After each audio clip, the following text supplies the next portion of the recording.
FSN Florida.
Southeast Toyota.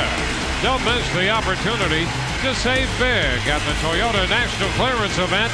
Hurry in to your local Toyota dealer today. By Checkers, official burger of the Rays. And by Advance Auto Parts. Keep the wheels turning. Tonight's game is available in meaningful games in September high definition. For a list of cable and satellite providers offering FSN Florida HD along with channel numbers, log on to FSNFlorida.com. Tonight, the Rays and the Red Sox in the most meaningful series the Rays have ever played. They open this homestand with 3 against Boston and then 4 against the Minnesota Twins. And the Rays lead the American League East by 1 full game in front of the Boston Red Sox. Scott Kazmir to the mound for the Rays tonight. He'll face this starting lineup for Boston. Brought to you by Southeast Toyota. Coco Crisp will lead it off, followed by Dustin Pedroia. Career average against Kazmir of .583. An MVP candidate this year for the Boston Red Sox. David Ortiz will be the DH. Euclid, Lowell, and Bay down the middle. Lowry will play shortstop. Veritek behind the plate. And Jacoby Ellsbury in right field. Bats ninth. Scott Kazmir on the hill making his 25th start. And we look at the scouting reports. He has that explosive fastball. Last time out against the Red Sox, his cadence and his tempo was a little quicker and much better, and I think his pitches were more consistent, especially the slider. He has ate it up at home, 7-1 with a 2.10 earned run average in 12 starts. Here's a look at the Rays defense, brought to you by Rico. Fernando Perez has made quite a splash since coming up from Durham. Great speed in the outfield. In for the injured B.J. Upton. Hinsky, the former Red Sox, in left. Gross in right. Longoria, Bartlett, Aki, and Pena in the infield with Navi behind the plate. Kazmir's 25th start. He's after his 12th win of the season and an earned run average of 2.99. Just under 8 innings worth of not qualifying among the leaders in all of those departments. With enough innings, he would be 4th in the American League in earned run average. Well, Coco Crisp will lead it off. He's in there. Kazmir's ready. And the first pitch of this game right on time, away and to the backstop, out of the reach of Deanna Navarro. 1 ball, no strikes. Well, a huge game for both of these teams, and Scott Kazmir just trying to calm himself down and get that delivery established. Pitch inside. 2-0. Terry Francona, the manager of the Boston Red Sox, and a very good one. Kazmir misses away. 3-0. Already in these first 3 deliveries, it looks like Kaz is trying to feel his way through his delivery as opposed to getting some nice, quick, up-tempoed cadence. And that pitch is outside, missed a bit, and he walks crisp on 4 pitches. Let's see where that 3-0 pitch was. Oftentimes the umpire on 3-0 will give you the benefit of the doubt. If that was down, maybe, but that appeared to be all over the plate. Jerry Meals is working the plate. You'll remember him for the call against B.J. Upton earlier this year. Here's Dustin Pedroia.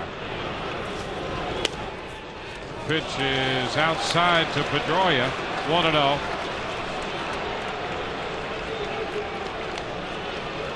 I don't think Kaz really wants to hear whatever Carlos Pena has to say, and I'm sure it's very positive. Maybe trying to get him to chuckle with a little bit of a joke or something, just to cut through some of the nerves here in the early going. Well, he's facing Pedroia, who, as we mentioned when we took a look at the lineup, has been just dominating against Kazmir, and that pitch is down a bit. 2-0. Well, I think Kazmir feels that he's had 2 pitches that were strikes that have been called balls. Oh my. Hey, this guy is knee-high to a grasshopper at the plate. That couldn't have been down. And this one down as well. Pedroia hitting .583 against the Rays. Everybody else on this Red Sox team is hitting .216 against him.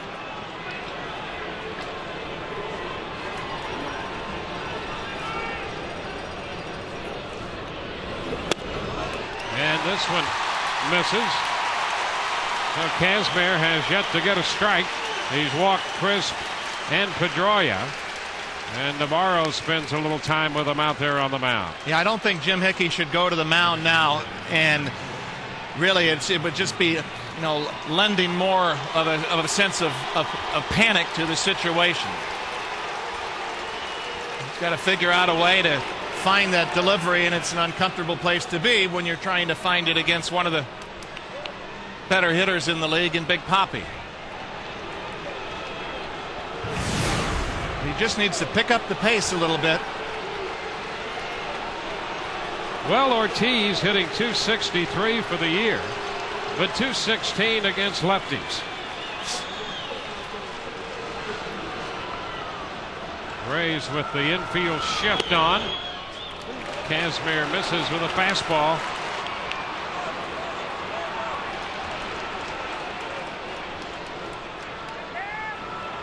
One ball, no strikes.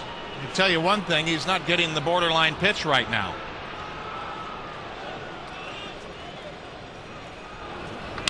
And a ground ball foul outside of first.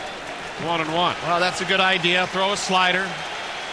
You get your arm and your hand a little more out in front of you.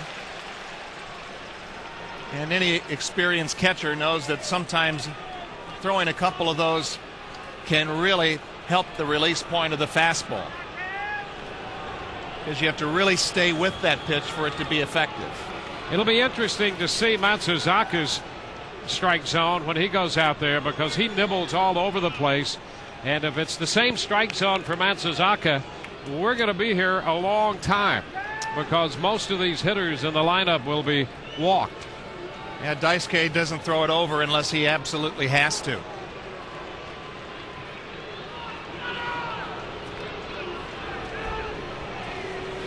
The 1-1. And a shot back into right field. That's pretty well hit and gone. On a 1-1 pitch. Ortiz hits his 19th home run of the year. And that makes it 3-0. 2 walks and the home run. It's a lot easier to hit when you're ahead in the count and you can look for a pitch. That would have been a good pitch to hit if Ortiz was a righty or a lefty. Pretty much in the middle of the plate. And the Cavs is really trying to find it. So the Red Sox celebrate early.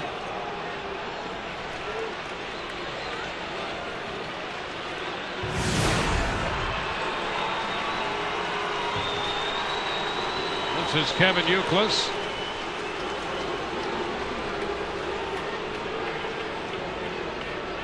Youkilis hitting .310. The pitch is down to him. A fastball. 1 ball, no strikes.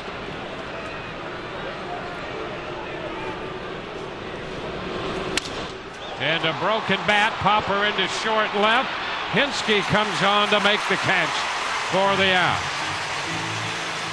Hinske had about a half-beat late start on that one, but got there to grab it on the broken bat. 1 away. Well, that ball, the bat actually was tomahawking almost at the same trajectory as the ball for a while. Even with that late start, still able to reel it in.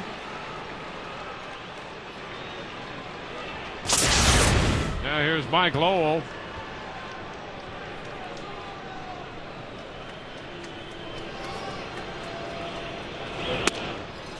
The pitch is a strike, and there's a borderline pitch on the corner that he finally got. Strike 1.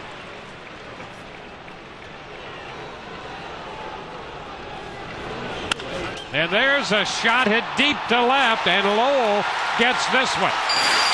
An 0-1 pitch, and Mike Lowell hits it out to make it 4-0. A 4-run first for Boston.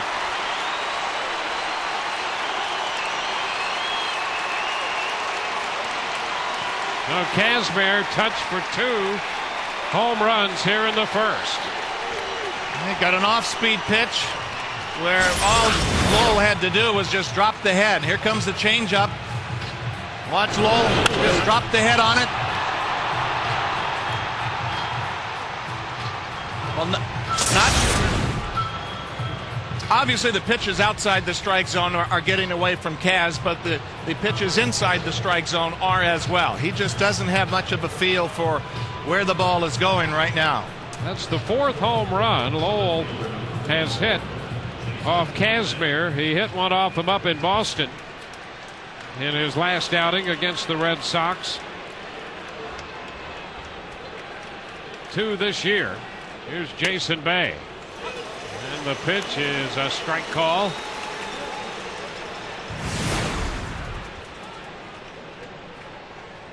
Bay hitting .301. Fouls it back. That's out of play. 0-2. Those last 2 deliveries, and I spoke with Kaz after his last start about how good his delivery looked as far as the cadence to it. Those last 2, he picked up the pace a little bit, and I wonder if that's what Jim Hickey communicated to him. Fastball is high. 1 ball, 2 strikes. Now, Pitch FX that tracks the umpires last year said Jerry Mills was in the top 5 for having the smallest outside corner strike zone, away from the righty here in this situation. I think we've seen that early. Swing and a miss. Bay is out on strikes. 2 gone. Well, that series of pitches, he got back to instinctively going after the hitter as opposed to obsessing, where's this ball going to go when it leaves my hand. Much more smooth with his delivery, but unfortunately the Red Sox have jumped on him for 4 quick strike runs. Now Jed Lowry. Lowry, the switch hitting infielder, has been playing shortstop. There's ball one, a fastball. Playing shortstop in the absence of Julio Lugo, who's had the quad problem.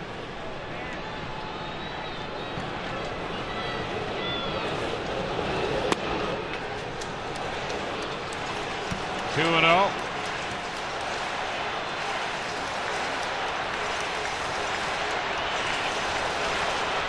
The Rays fans starting their chant.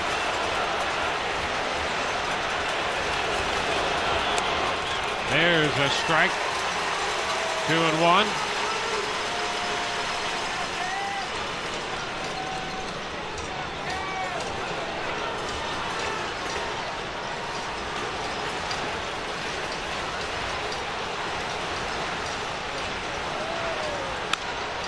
Fly ball lifted toward left center.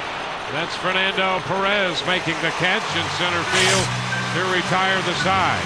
Red Sox play long ball in the first. Homer by Ortiz and a homer by Mike Lowell.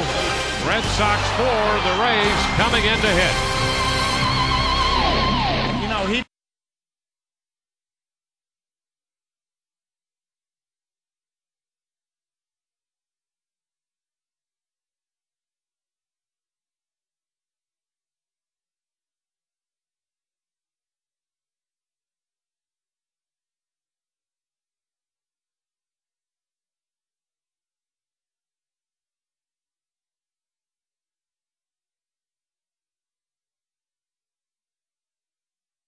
How do you want to see the game? You want to be closer? Well, this is no ordinary ticket. This is your ticket to baseball heaven in high definition. Sharp Aqua's the official HD TV of Major League Baseball. And with a blazing 4-millisecond response time and a super fast refresh rate, there isn't a shot in the hole or a screamer down the line that will singe the hair in your nostrils. It will change your baseball-loving life. Aqua's LCD TV. Change your TV, change your life. Sharp. Are you an adrenaline junkie? At Grind TV on Yahoo Sports, you can submit your own videos or watch the pros in action. Check out the most outrageous, untamed, and awe-inspiring sports videos on the web, surfing, skateboarding, motocross, and so much more. For the sickest action sports videos, check out Grind TV on Yahoo Sports.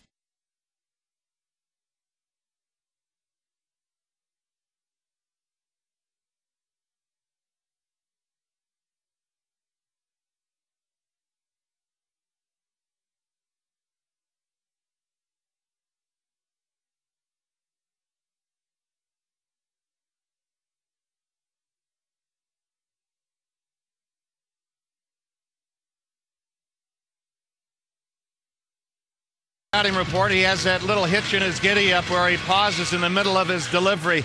He is going to try to pick the corners and really not throw the ball over the plate until he has to. Based on that, he throws a lot of pitches, but his arm is strong and he has the endurance. He's walked 88 men in just under 152 innings of work. A lot of nibbling. And the first pitch is called a strike. Well, the important thing in facing this guy, because he's going to throw a lot of pitches outside the strike zone, is to not think that you have to get those 4 runs back immediately. If you do, and if you have that mindset, you're going to be swinging at pitches on Daisuke's terms. 1-1 the count. Aki fouls it out of play. A fastball. The count is 1-2, and a nice catch in the stands.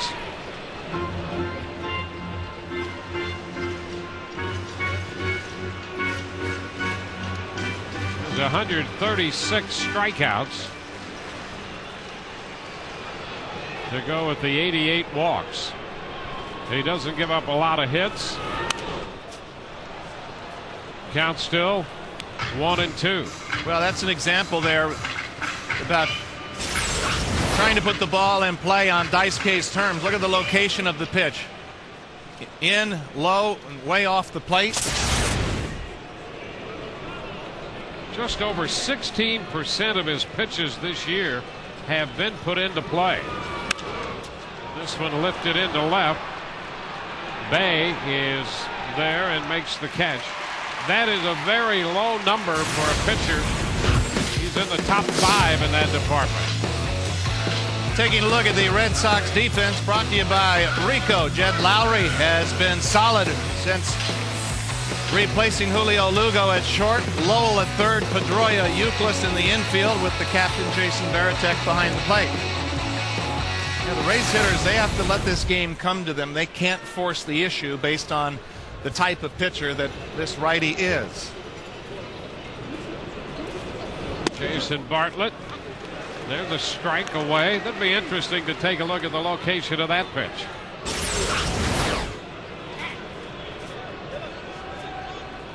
Well, he brought it back and he got the call. That wasn't a strike in the top of the first, though.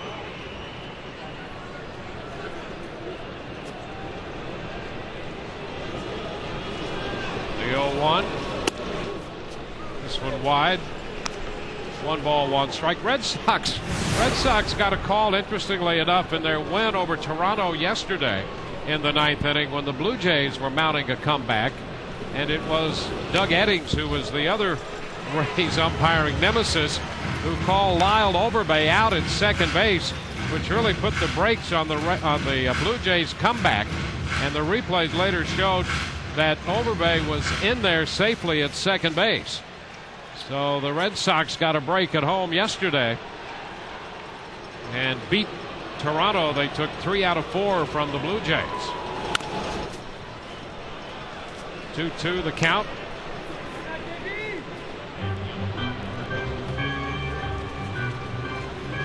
One out with the bases empty. Jason at 278. He's hit over 290 at home.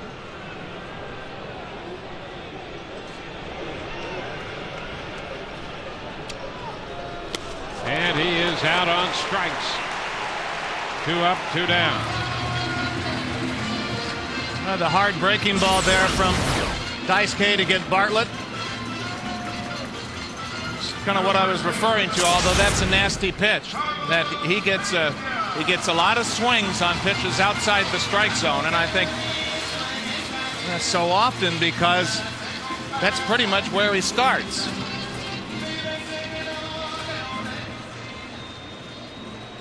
Well, there's some smarts in the approach he has to pitching. There's no question about that.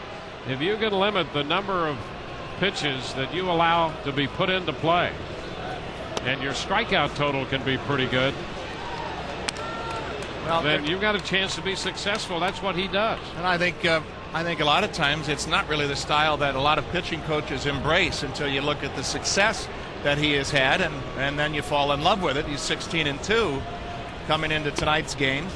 You're going to have to be able to do a couple things to pitch in that style. You're going to have arm endurance because he throws a lot of pitches, and he always has. And you're also going to have to make great pitches out of the stretch. And I haven't checked the numbers, but I would guess that if you took a successful knuckleball pitcher's numbers and his, and the style of pitching, different pitches, but the results are pretty much the same in that, you know, there are a lot of those knuckleballs. You might walk a lot of guys, but boy, they're tough to put into play, tough to square up.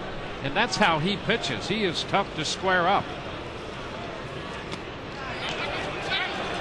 That's a strike.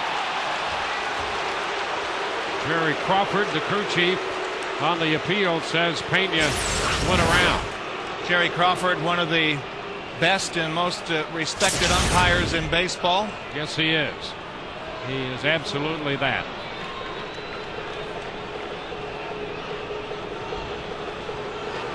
Two balls, 2 strikes the count to Pena.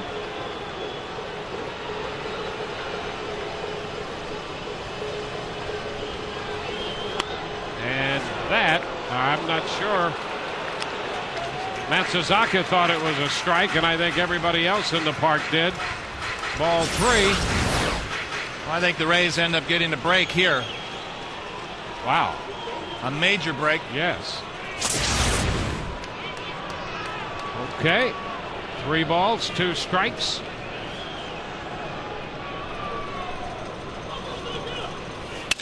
And a broken bat. The ball popped into short center. That's going to fall for a base hit. So Pena reaches on a broken bat single.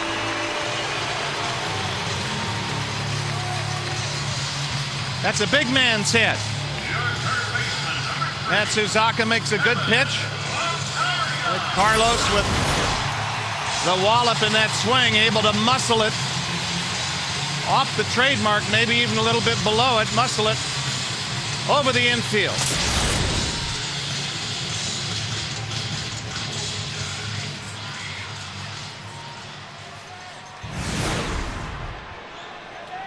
So Pena's aboard. Here's Evan Longoria. 2 more of that end on Matsuzaka about pitching coaches say pound the strike zone. You have to attack the strike zone. This is not what Matsuzaka does. He attacks the periphery. Throws a first pitch strike to Evan.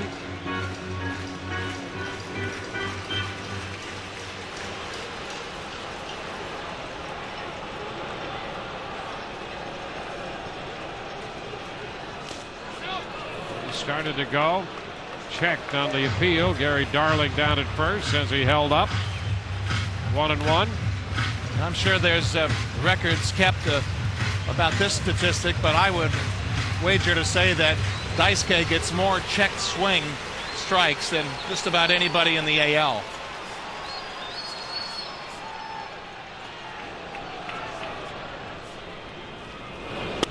There's a good pitch right there, breaking ball. And it's 1-2. I would say more than any of his pitches, he attacks the strike zone with his breaking ball because he feels that there's more deception in there. But his fastball is at 93 and sometimes 95. He never wants to throw that anywhere near the middle of the plate.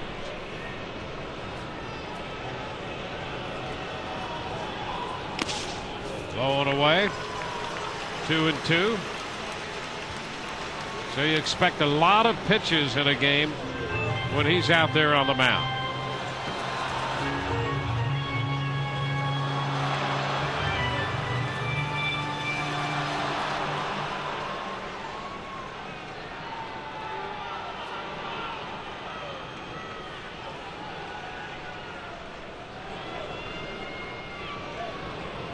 Pena off the bag at first, and the 2-2 to Longoria. Ball 3. The second consecutive full count.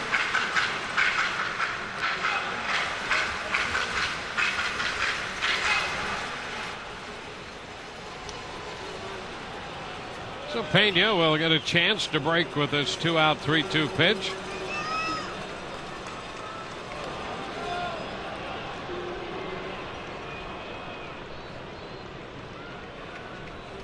There he goes, and the pitch is ball 4.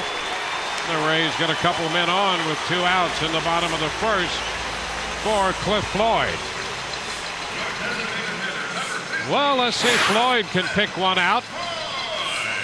Cliff hitting .277 for the year, .342 here at Tropicana Field.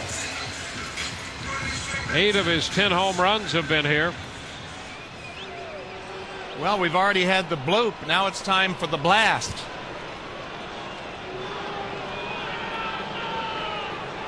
Cliff 0 for 3 lifetime against Matsuzaka. And he swings through the breaking ball. Strike 1. Now you think of Carlos's swing, and he's got a lot of lift right from the beginning of it. Cliff kind of comes down and through, then out, then up through the strike zone, which produces a lot of those low 2-iron shot line drives.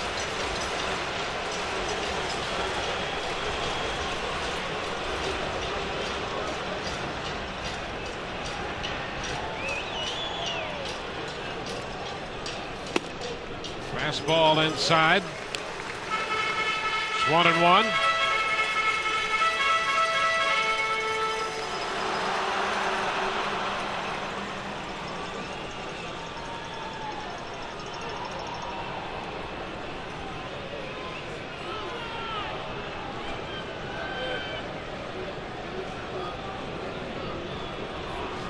Matsuzaka delivers, and Cliff fouls the fastball back. He liked that fastball, fouled it straight back. Well, after seeing a lot of changeups and a lot of breaking balls, when that fastball comes in there, I think at times it looks pretty quick because you're just not ready for it.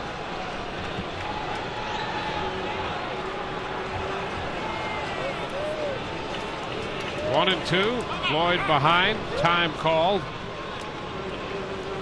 He wasn't ready to hit there mentally, and sometimes you think, well, he's throwing a fastball now to get it to 2 strikes. What's coming now?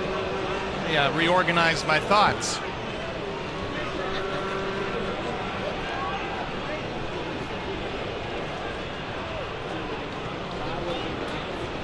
One, two. And the breaking ball. Did he go? He did not. That pitch came in high. That was close. Very close, and the count squares 2-2. That could have really gone either way. I'll tell you, the Rays got a break right there, Yep. I think. It's been an interesting first all the way around here. Wow. 2 balls, 2 strikes.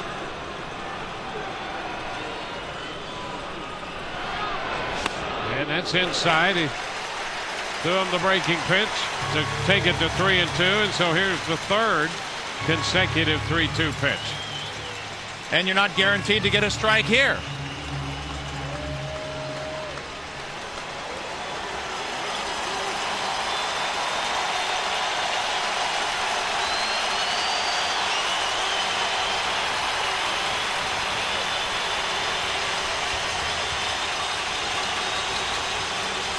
Three and 2. Here it comes. And there's a line shot, but to the first baseman, Euclid, to retire the side. Floyd hit it hard, but Euclid was right there to make the catch, and the Rays lead 2 at the end of 1. Boston 4, the Rays nothing, and watch Floyd's reaction.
Create your own baseball collectible using your own photos. It's easy. Simply upload your photo, choose a product and design, and place your order. Choose from a wide variety of official MLB photo gift products from every Major League Baseball team. Prints, mugs, magnets, mouse pads, clocks, coasters, and more. Create a collectible you will cherish for years to come. Go to the photo store on MLB.com. In 3 easy steps, you can make your very own MLB memory. Go to the photo store on MLB.com today.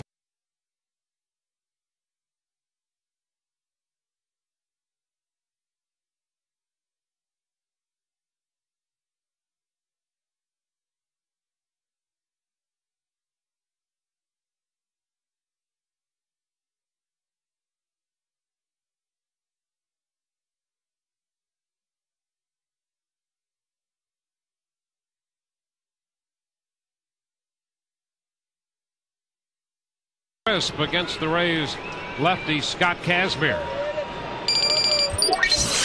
Varitek hitting .224, the veteran catcher.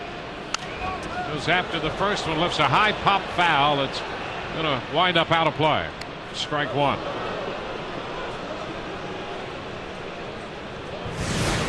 It's been a little better lately for Varitek at the plate. They get the average up over 220. He is so valuable to the Boston club, calling games, doing the catching. Up, he's hit by this pitch. The ball goes all the way to the backstop, up into the screen. Oh no! Oh, Meals is going to warn him. My that's God. terrible. That I'm not. That's just awful. It's awful for both clubs. I think here's where Joe Madden and Terry Francona both have a beef with this guy behind the plate. Absolutely. You're so right. You can't ump when you're scared to death. That just doesn't make any sense.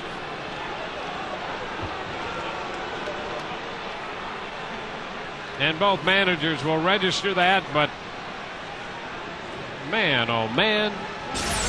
Well, you know what? That's just taking away the aggressiveness of both of these pitchers, and the ball had cutting action on it. It starts to the middle of the plate. Kazmir pretty much lives on the inside part of the plate. That's terrible. I concur, sir. I mean, come on.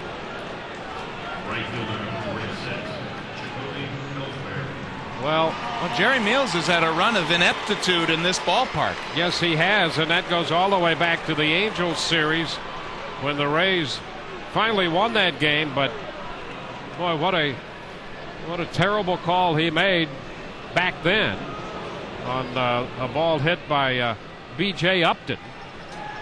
And this warning just essentially comes out of nowhere.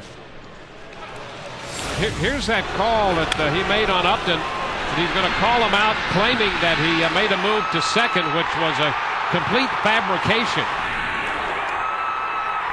And he didn't even get into fair territory. And his response to that was an arrogant response of claiming that he made the right call. A little tap to short, no chance for a double play. We mentioned the other difficult call about 5 days later was made by Doug Eddings, and you have to respect Eddings because they came out and acknowledged after looking at a replay that he missed the call.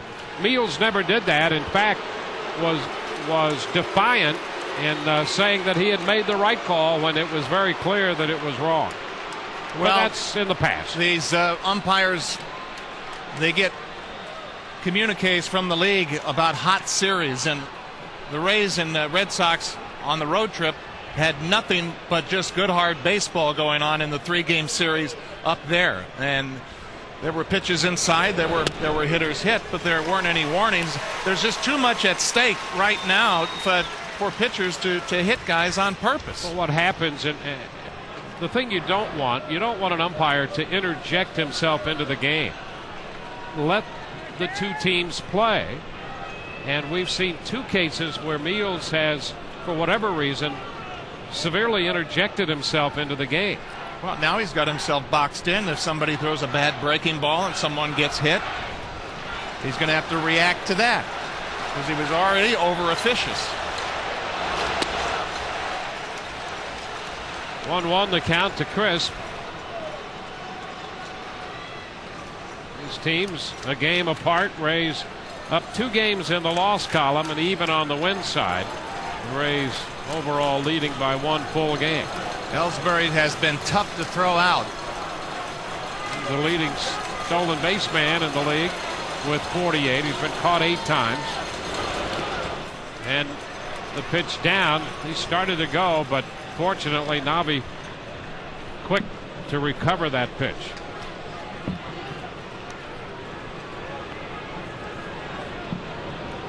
86% success rate for Ellsbury.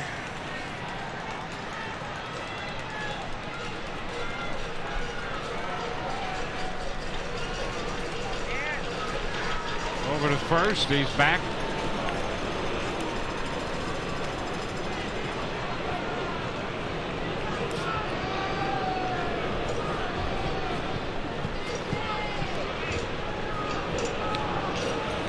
He's going here. And they got him. Pena with the throw down, and he is tagged out by Aki. Ellsbury caught stealing on the pickoff by Kazmir. Technically a caught stealing. It goes 1-3-4. Well, you see what Ellsbury elected to do, go first move. He thought he was going to guess right. Kaz was the one who guessed right.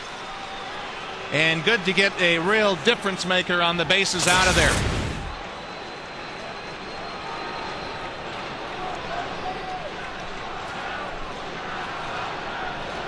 Bases empty. 2-1 the count on Chris.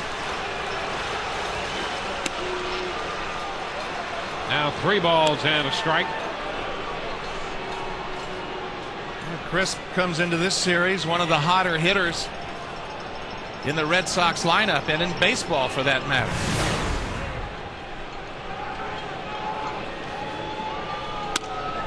And he draws the walk again. Second time Kazmir has walked it. It has been a struggle for Kazmir. Well, he came into the first inning from the very first pitch worrying about his delivery. In fact, the first pitch went to the backstop.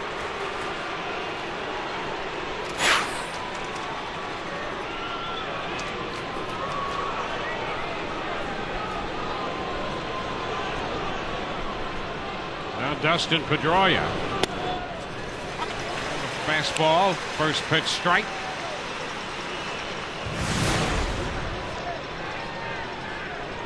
Crisp and Pedroia walked on 8 pitches to start the game. There were a couple of pitches in that sequence that were good enough to be called strikes, but he was wild on some of his other pitches. This one popped up. Foul ball right side. Navarro's back there after it and makes the catch to retire the side. No runs with a man left. Bottom half of the second coming. 4-0 Boston.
Finley with the Tampa Tribune had a great line. He said he had a bat in one hand and his airline peanuts in the other hand. And a new pair of shoes picked up at the airport on the way in. Here's Deoner Navarro. The pitch outside. That's something I can say I've never honestly done. Well, I bought a pair of shoes at the airport. That's a real impulse buy. He had a connection on the way in, picked up some shoes and made it to the ballpark about 10 or 15 minutes before the game started. Found himself pinch hitting in the ninth and delivering that big home run. 2-0 the count to Navarro. It's been a good September for Navi. His average back over 290. At 294, he's 13 of 39 for the month. Fouls it, a fastball. That pitch was up a little bit. 2-1. Daisuke Matsuzaka 16-2 on the hill. He has the third best earned run average in the American League at 297. So all of this nibbling is working for him.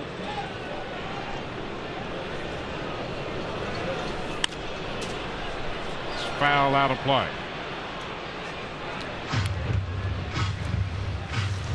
Rays 8-7 against the Red Sox. 6-0 here with 4 one-run wins here.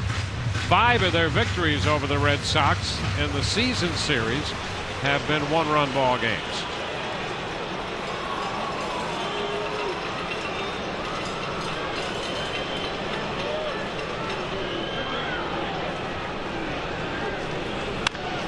Liner foul down beyond the bullpen. So it's very important, even though down by 4 runs, to have patient at bats. And you find yourself anxious at the plate, Matsuzaka will have you eating out of the palm of his hand.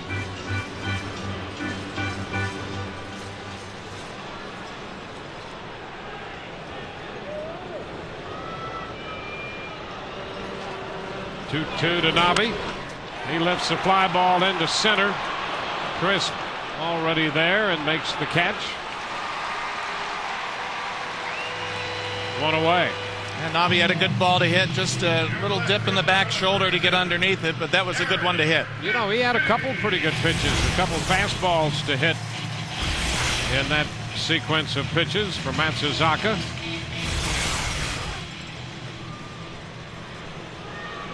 Derek Hinske.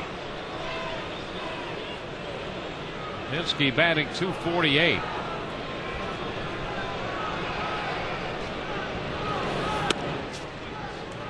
It's a strike.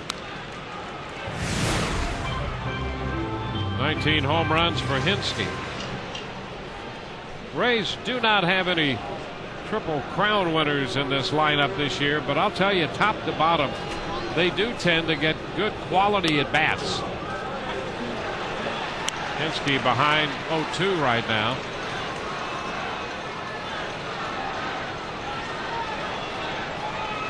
Gross on deck, one of those guys who's really put together some great at bats lately.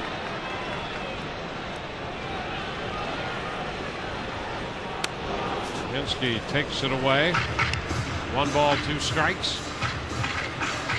The one thing that has been infectious in the Rays lineup is, I think Hinske is a guy who's led the charge, as well as Pena. Intelligent, patient at bats, deep counts. And a foul tip strikeout right back into the mid of Veritek. Second strikeout for Matsuzaka. 2 gone in the second inning. Another fastball on the periphery of the strike zone. Good place for right-handers to go to get lefties out. You see Hinske can't get any extension there or any leverage on that pitch. Has to pull those hands in.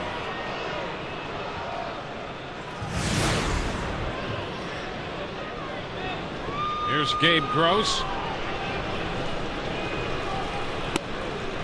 Pitch down and in, out of the strike zone.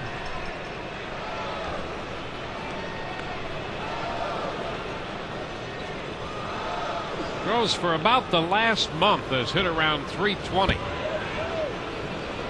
His average up over 250 on the year. He's a big, strong guy, too. Plenty of pop. That's a strike.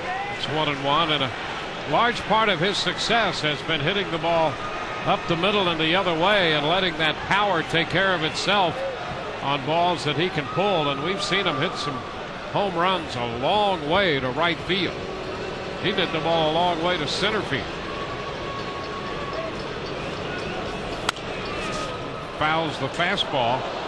Not a little quicker than some of those before. Up 93, 94, perhaps. Well, that was away, but most of the pitches that he has thrown to the left-handed hitters have been in. He has crowded them.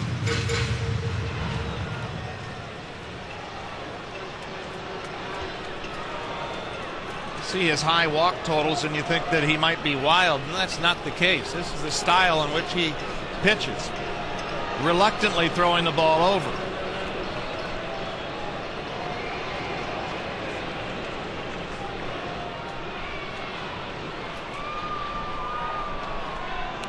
He wants a new baseball. Pitchers don't even have to look at the ball. They can tell very quickly just by the feeling in their fingertips that this one's not quite right. Maybe the seams aren't high enough, or it feels a little bigger.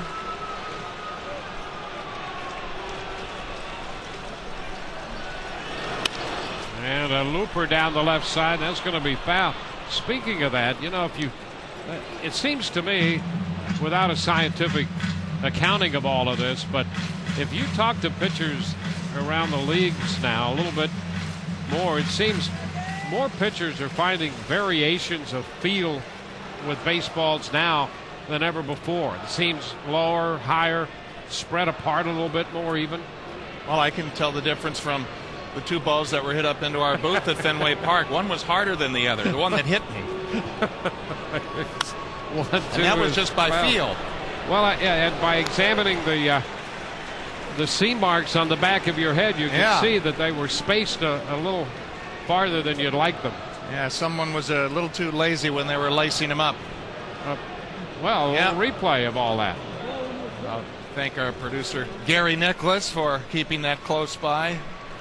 Yes, and Gary now has that on his cell phone. It's in a loop. Down and in. 2 balls, 2 strikes. And there's been some work done as a result of that. We want no more expressions like that. And so here. Yeah, that'll work well. There you go. We need a Rydell chin strap to go with it now. Guys on our crew really worked hard while we were on the road to perfect that. Good enough to get an A in a high school class project right there. That was my science project at the science fair. The diorama.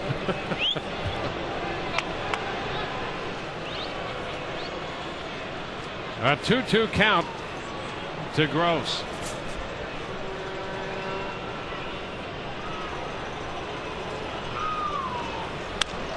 He pops it up on the left side. A fastball. Lowell makes the grab down at third, and the Rays are up and down 1-2-3. At the end of 2, it's 4-0 Boston.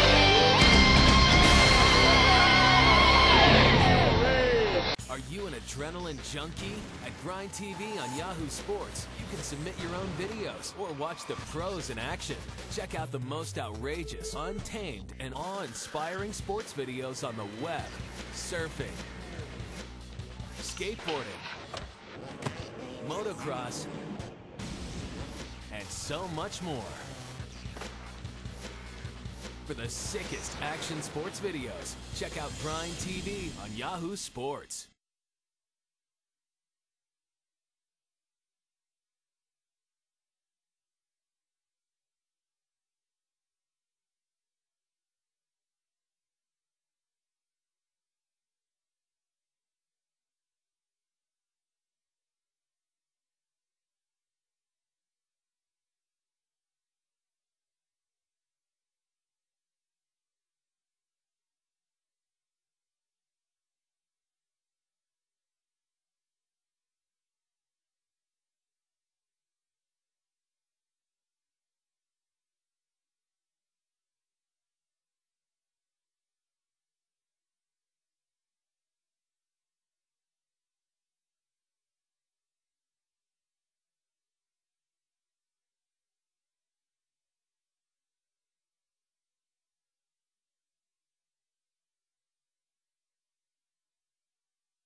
And why not?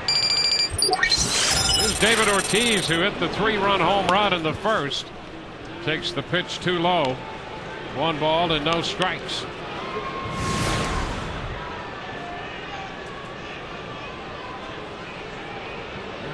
Ortiz has that same routine between pitches. Tugs on his batting gloves. And he pops it up.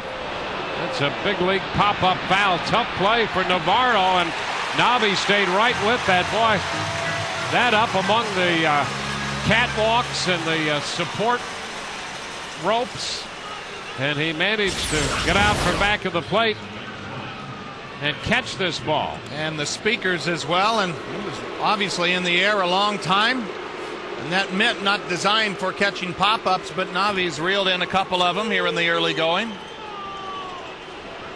Well, that's a nice play by Navarro. Here's Kevin Youkilis. Pitch outside. 1 ball, no strikes. Just watch this inning. Kazmir has a lot more swing in his step and more up-tempo to his delivery.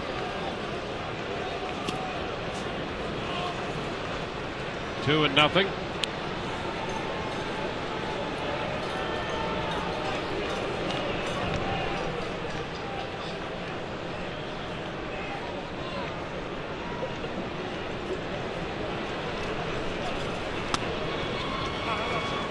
Three and 0. Scott Kazmir, 24 years old. 11-6 this year. 6-6 lifetime against Boston.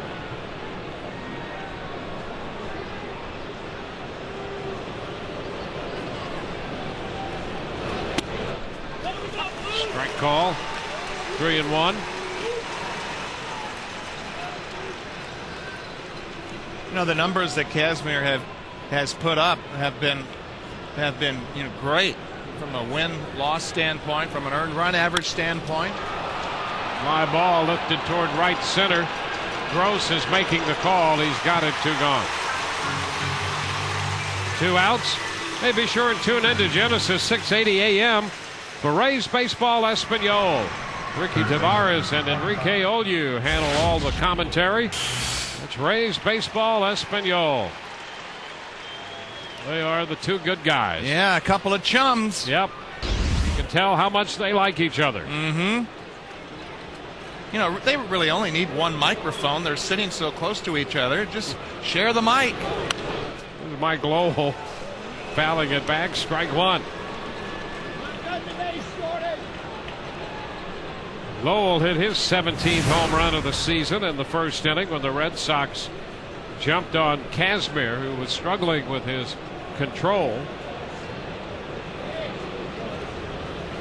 He gets it by Lowell. A fastball takes the count to 0-2. There's a well-delivered heater right there. Probably the best of the night as far as release point and as far as a clean delivery.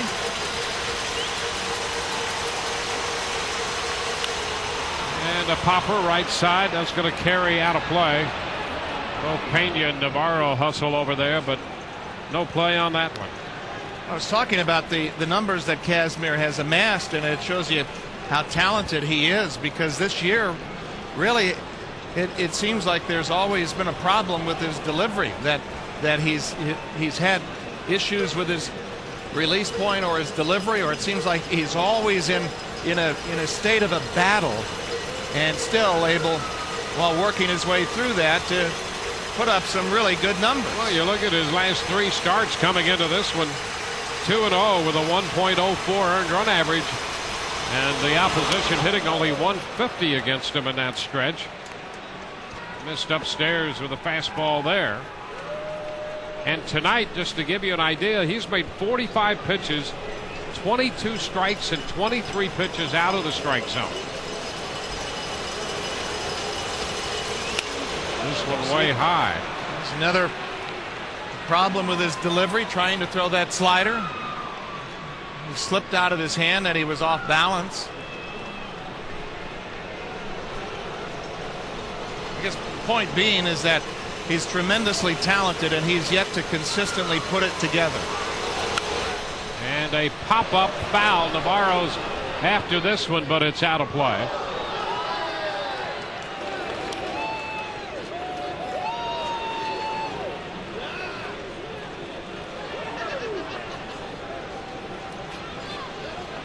Rays beginning this 3-game series with Boston. Minnesota will follow.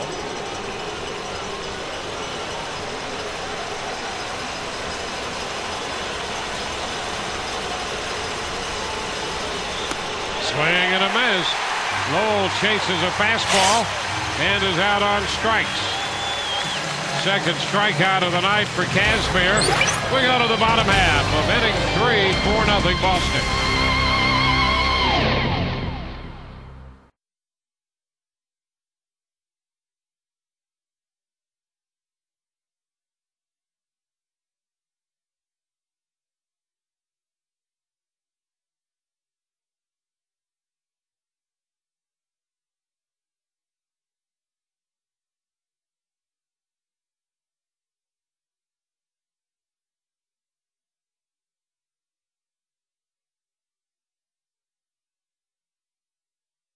How do you want to see the game? You want to be closer?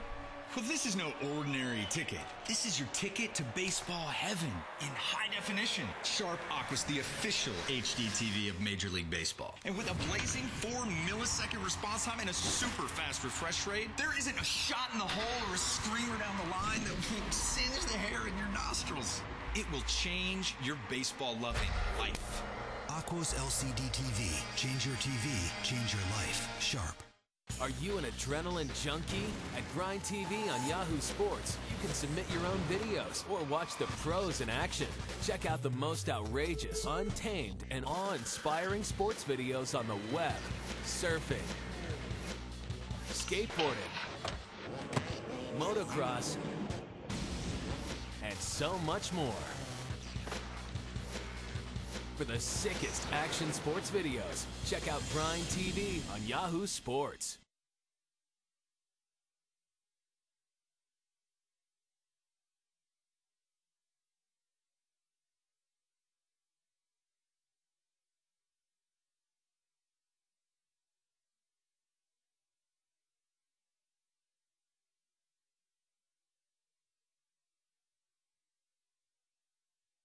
We're joined by the owner of the Rays, Stuart Sternberg. And Stu, when you look at this this whole series, this whole atmosphere, we talked to you back in April at Baltimore. You said this team, and you use the analogy of the baseball field, just leading off first base. Where are they now? Was that this year? Yeah, that was a while ago. We're rounding third and heading home. We've got a way to go, though. What's this feel like for you? Has this been as much fun as everybody else is having? It's been about fun. It's been about being a fan and enjoying it. It's been a memorable season so far, but we want a lot more. Fernando Perez is leading off for the Rays against Daisuke here in the third inning. Sue, we have magic numbers right now, I'm sure you're aware of. In the AL East right now, the Rays are at 14. For the playoff spot, it's at 8. Will you try and make sure you're in attendance when and if the Rays do clinch a playoff spot? The clinching for us is just a signpost in the road for the most part. It's going to be nice culmination of all the great work we've done and where we stand this year. But obviously, we're sign them up. Good catch. You're a Red Sox fan. Leave it. Okay, don't sign them. There's a lot of work to do, to get there from here and after the fact. And I know it was a touchy subject a few years ago when the team celebrated when they won their 70th game. And that was a big deal. And this is a huge, huge deal for us to clinch a playoff spot. Don't by no stretch underestimate that. But we'd like to get the AL East, and we have some celebrating to do after the AL East and the next round and the round after that. So you may or may not be there for the clinching of the playoffs, but for the AL East? Yeah, I wouldn't make it an absolute point to be there for the playoff portion, but the AL East would be something extraordinary. Finally, here's a first game of a series against the Red Sox at the Trop. One game separating these two teams. Perez gets called out on strikes. Were you expecting sellouts for this 3-game set? Well, how could you not, really? We've sold out Red Sox games last year, and we were quite reversed. We were in last place, so obviously a lot goes into it, and we like to see the support come, from the leadership and the business community as well. We've still got a ton of Red Sox fans here, and that's going to happen, but we point towards later this week, and unfortunately it seems like we're going to be hard pressed to get 20,000 here for the Twins games, and those are the ones that are going to put us over the top, hopefully. Well, hopefully there'll be a late push. If that is the case, too, thanks for joining us. Thank you very much, and let's go. Let's get this done. All right, back to you guys. All right, thank you. Aki up there with the count now, a ball and a strike. That one catching the corner. Well, it sounds as if there are tickets available, and boy, if that's true, I'd grab those tickets right now, because there's some great baseball to be played this week here at Tropicana Field with the Red Sox and the Twins. That's a breaking ball for a strike, and there have been a couple of close pitches taken by Aki.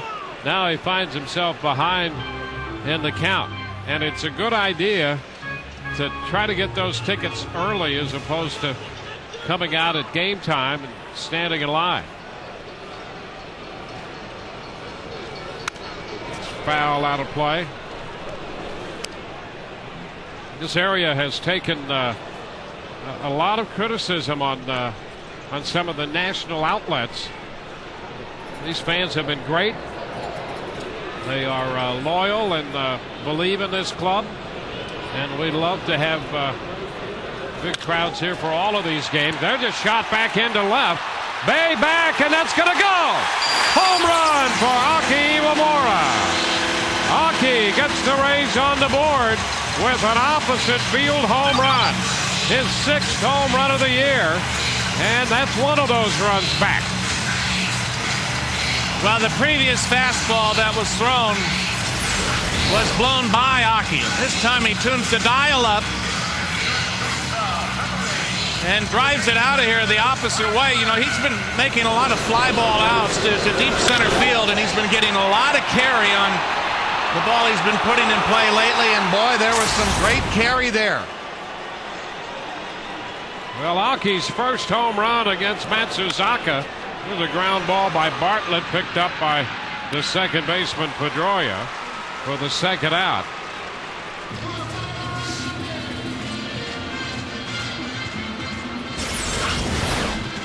Fastball at 93. Alltel Wireless is a circle for everyone. Call 5, 10, or 23 numbers on any network with My Circle exclusively from Alltel. There's a great shot of Aki in the dugout. His English right to the point when they ask him what was that pitch. You can see fastball. He's got that vernacular down. Look at the home runs. 4 to left field. Pitch to Pena. It's a strike on the outside part of the plate. Well, Aki's first home run of the year, a dramatic home run against Buchholz. That came at Tropicana Field. Then he hit one off Beckett in April up at Fenway. There's a bouncing ball to Euclid with the pitcher Matsuzaka covering, and Carlos is out of there. The Rays pick up a run on the home run by Akinori Iwamura. Through 3, 4-1, Boston.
hits in the bottom of the third. 4 of those have come against Boston pitching.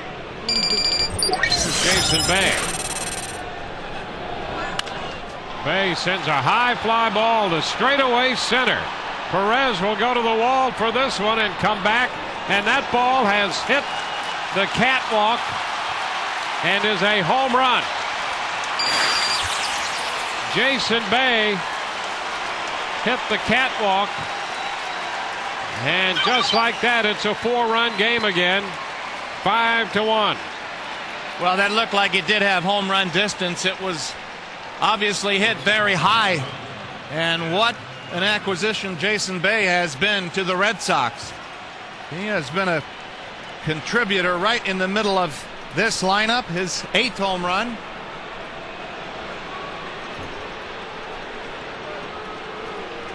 Well, Joe Madden wants to talk with Paul Emmel about which catwalk it hit.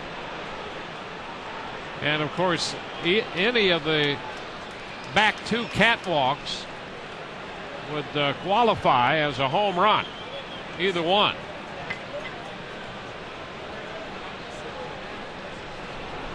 So Bay has just hit his 8th home run in a Boston uniform, and that ball stayed up there. It hit the 3rd catwalk out from the middle. There are 4 of them, and it hit what I guess would be the C catwalk going out from the middle and stayed up there. That's a strike to Lowry, and the count is 1-1. So Kazmir has given up 3 hits tonight, and all 3 have been home runs.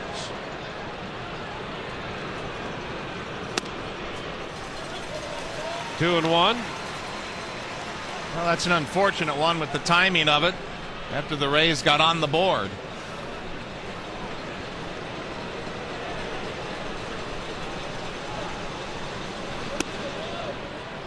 Three balls and a strike.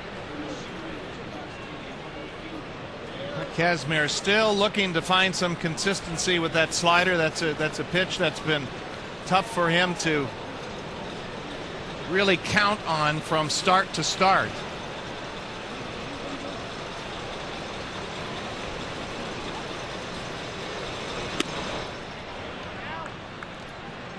So he's struggling here with his command. Full count to Jed Lowry.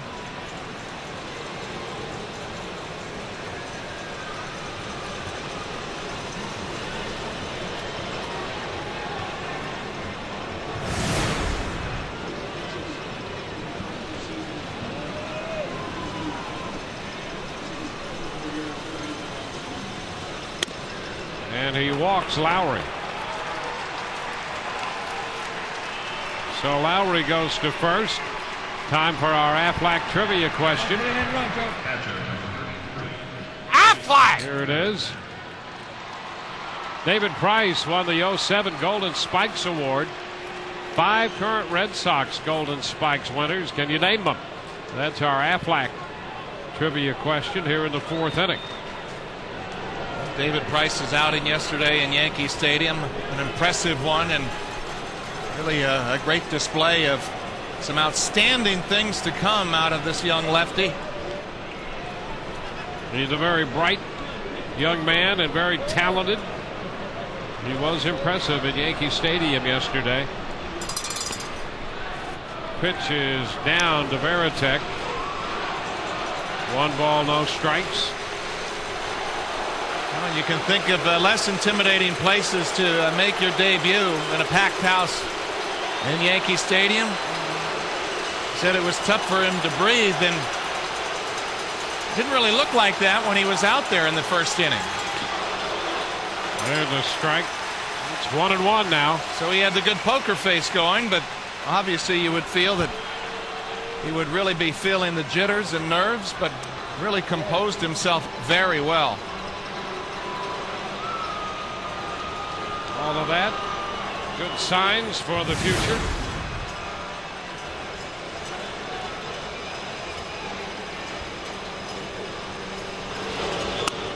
Kazmir is high with this pitch to Varitek, and it's been a bit of a struggle here. Yeah, he's been out of whack really the last 6-7 pitches. Joe Madden telling Jim Hickey to go to the bullpen.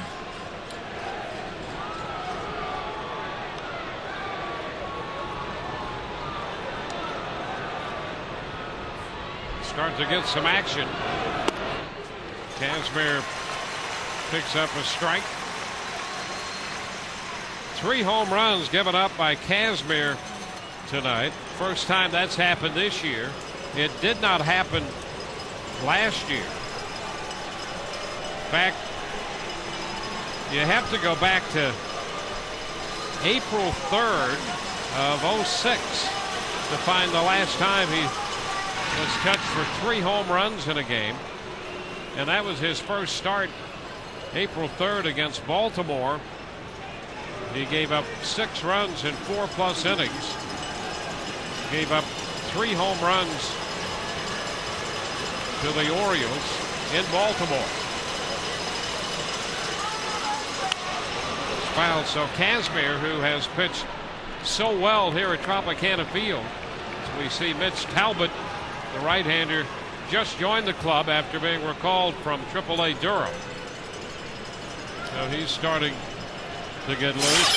So for the first time, Kazmir touched for those 3 home runs in a game here, and the first time since April 3rd of 06. Well, he's been very frustrated. Oftentimes tonight he's had to go behind the mound and really just try to collect himself and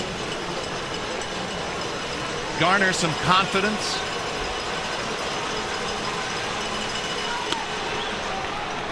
Now he's 3-2. The timing in his delivery has been all off.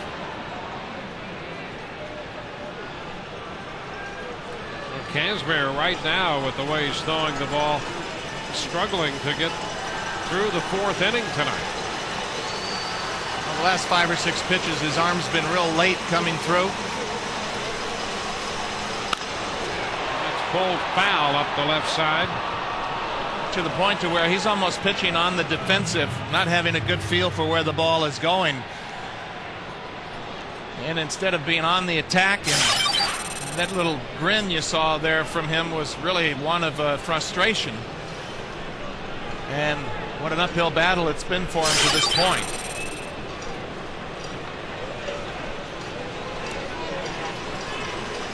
There are those nights where it's hard to coordinate your delivery.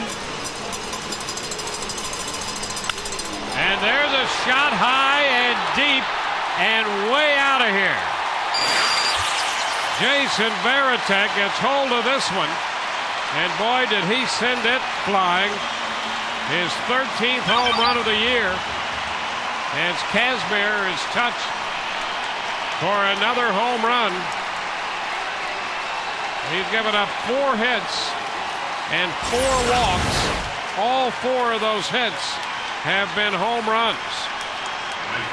Varitek with a nice short route to the ball, and you know, this is where you're seeing the lefty who's been wild outside the strike zone and also wild inside the strike zone.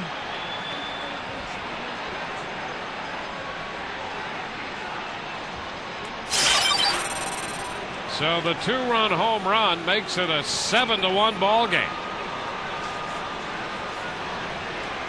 Jacoby Ellsbury. The pitch is a strike.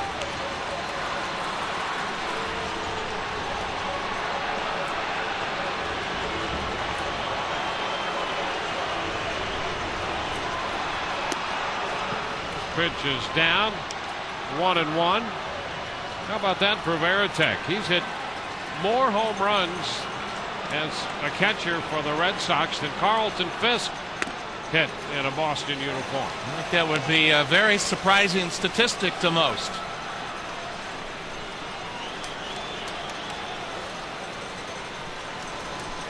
One and two the count to Ellsbury. Fisk, really a signature player for the Red Sox, and Kazmir's late getting over. Kazmir pulled up a couple of steps before he got to the bag, and Ellsbury is safe.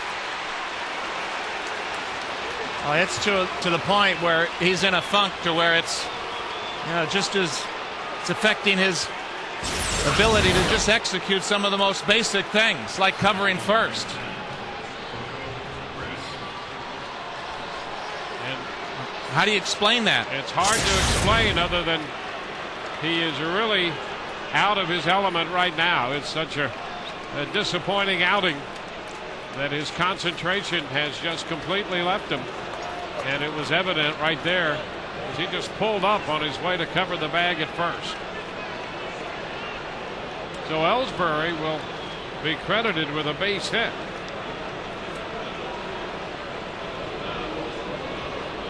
Here's Coco Crisp.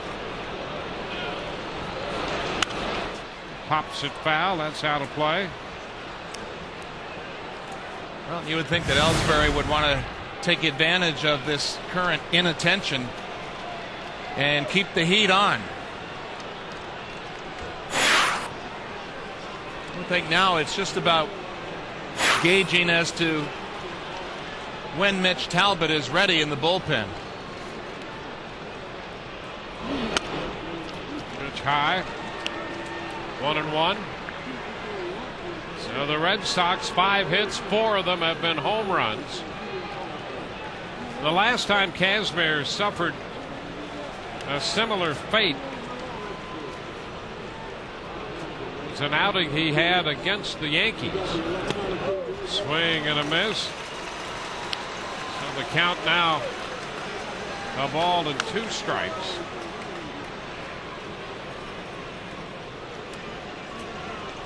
Mike Lowe is still trying to figure out the catwalk configuration. And what happened to the ball that Bay truly hit out of sight as it stayed up there.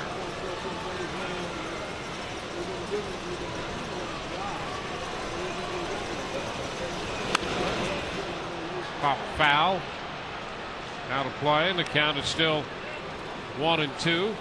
It's been such a frustrating night for Kazmir. It's to where he is really just kind of throwing, really not having a good idea where the ball is going. It's been tough for him to package together a sequence of pitches that are located well.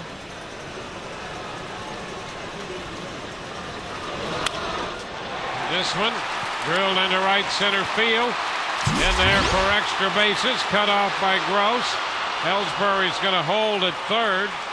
It's a double for Crisp. He's on for the 3rd time. So it's 2nd and 3rd with nobody out. And Madden's going to head to the mound to get Kazmir. So a tough outing for Scott. He cannot get out of the 4th inning. He works 3 innings plus and departs here with 2 men on, having allowed 7 runs. It's a 7-1 ball game. We'll be back with the new Rays pitcher in a moment.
Create your own baseball collectible using your own photos. It's easy. Simply upload your photo, choose a product and design, and place your order.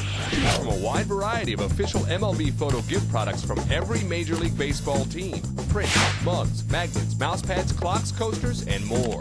Create a collectible you will cherish for years to come. Go to the photo store on MLB.com. In 3 easy steps, you can make your very own MLB memory. Go to the photo store on MLB.com today.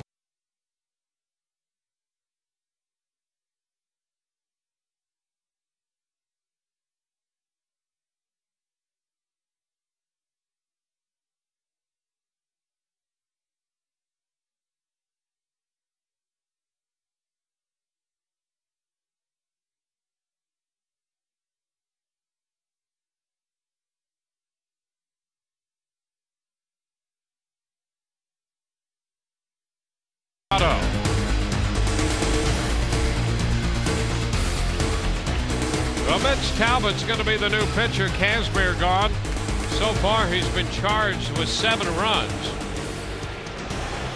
Just a quick look at Kazmir's line. Of course, it's not complete yet. He's responsible for 2 men on as Talbot takes over and makes his major league debut. Talbot, a right-handed starting pitcher down at Durham this year. And the first pitch to Dustin Pedroia is in there for a strike. Fastball and a over-the-top hook. Go with the changeup.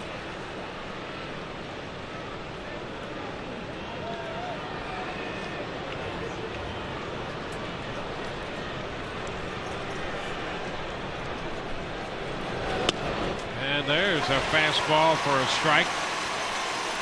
Kazmir had an outing a couple years ago, year before last, when he gave up 7 runs to the Angels. 6 were earned, but he worked 6 1/3 in that one. So this may be the worst start he's experienced in the major leagues. 3 innings plus, 72 pitches. And so far he's been charged with 7 runs, 4 home runs. It was just tough for him to find out where his release point was and where the ball was going tonight, both in and outside the strike zone. And a liner into right field, going to drop in front of Gross for a base hit. Ellsbury will score. Over to third goes Crisp as Pedroia drives in the run to make it 8-1. A 1-2 pitch up, and Pedroia drilled it toward right center for an RBI.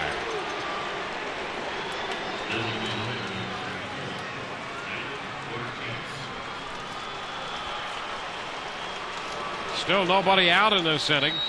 6 consecutive hitters have reached base.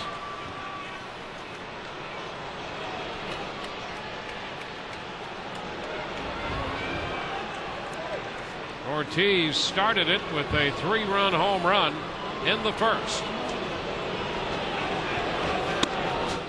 Talbot's pitch is a strike. Pitch at 93. It's got some late tailing action to it. He's thrown a couple of those now that start off the plate and come back to catch it. Nice pitch to have against a left-handed hitter. Check swing and a roller foul. Talbot, 24 years old. The Rays got him out of the Astros farm system. Circle changeup that was turned over and has some real good action to that one as well.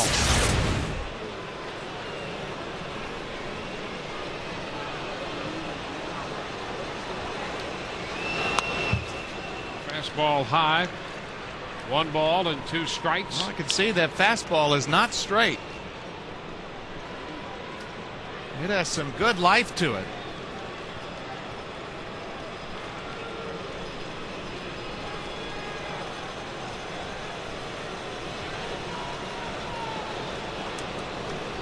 The Rays got Talbot and Ben Zobrist from Houston in the Aubrey Huff deal.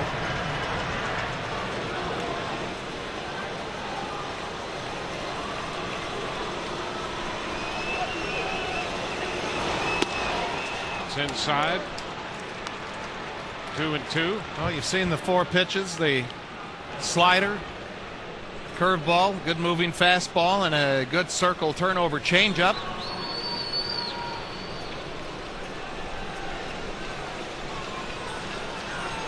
He got ahead of Ortiz. Now 2-2. Fouls a fastball back. Ortiz has the wrist problem where he's feeling the clicking in there, and I think it's robbed him of some of his power. It's hurting him more than he is leading anyone to believe.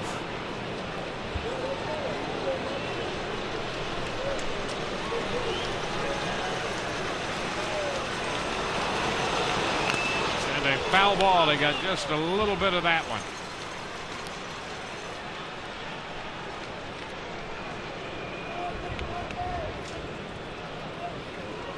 Talbot, a 13-game winner for Durham. He's put together a couple of 13-win seasons in the minor leagues since coming to the Rays. Ground ball right side. Aki will go to second out there. Back to first, safe, and a run scores. Crisp crosses the plate. That makes it 9-1 and will complete the book on Kazmir. Ortiz will pick up a run batted in. The Red Sox have been without J.D. Drew for some time now with the bulging disc, but it's given Coco Crisp more at bats, and boy, has he made the most of them. Here's Kevin Youkilis.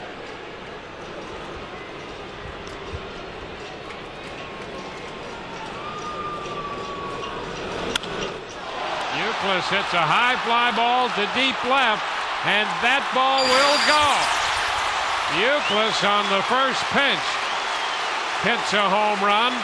The Red Sox 5th home run of the night.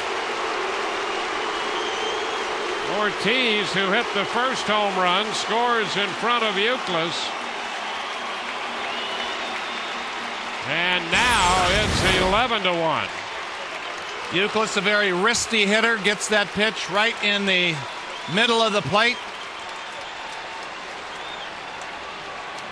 And the Red Sox have brought their hitting shoes tonight. They've scored 7 here in the 4th. 5 of those in this inning charged to Kazmir. 9 on the night charged to Kazmir, and now 2 to Talbot.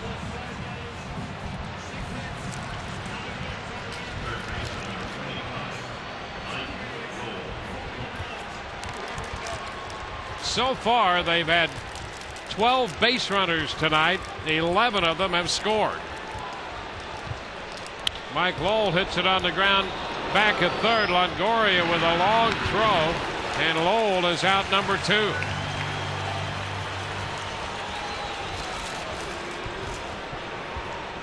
So the Red Sox exploding for 4 in the first and 7 in the 4th.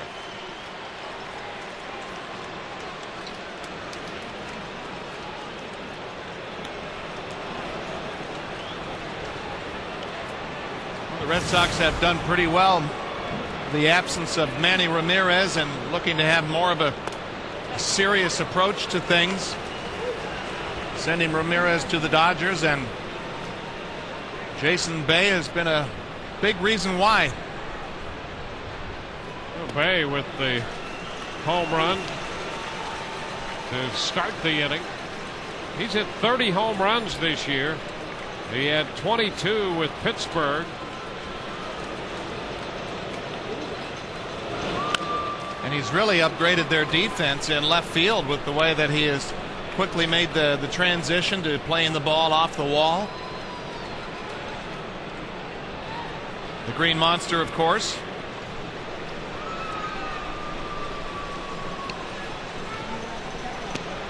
And a wave and a miss. He's out on strikes to retire the side. But 10 men went to the plate. 3 hit home runs. Bay started it with a homer. Varitek at deep home run to left with a man on. Euclid, a 2-run homer to left. It's 11-1. Create your own baseball collectible using your own photos. It's easy. Simply upload your photo, choose a product and design, and place your order. Choose from a wide variety of official MLB photo gift products from every Major League Baseball team. Prints, mugs, magnets, mouse pads, clocks, coasters, and more. Create a collectible you will cherish for years to come. Go to the photo store on MLB.com. In 3 easy steps, you can make your very own MLB memory. Go to the photo store on MLB.com today.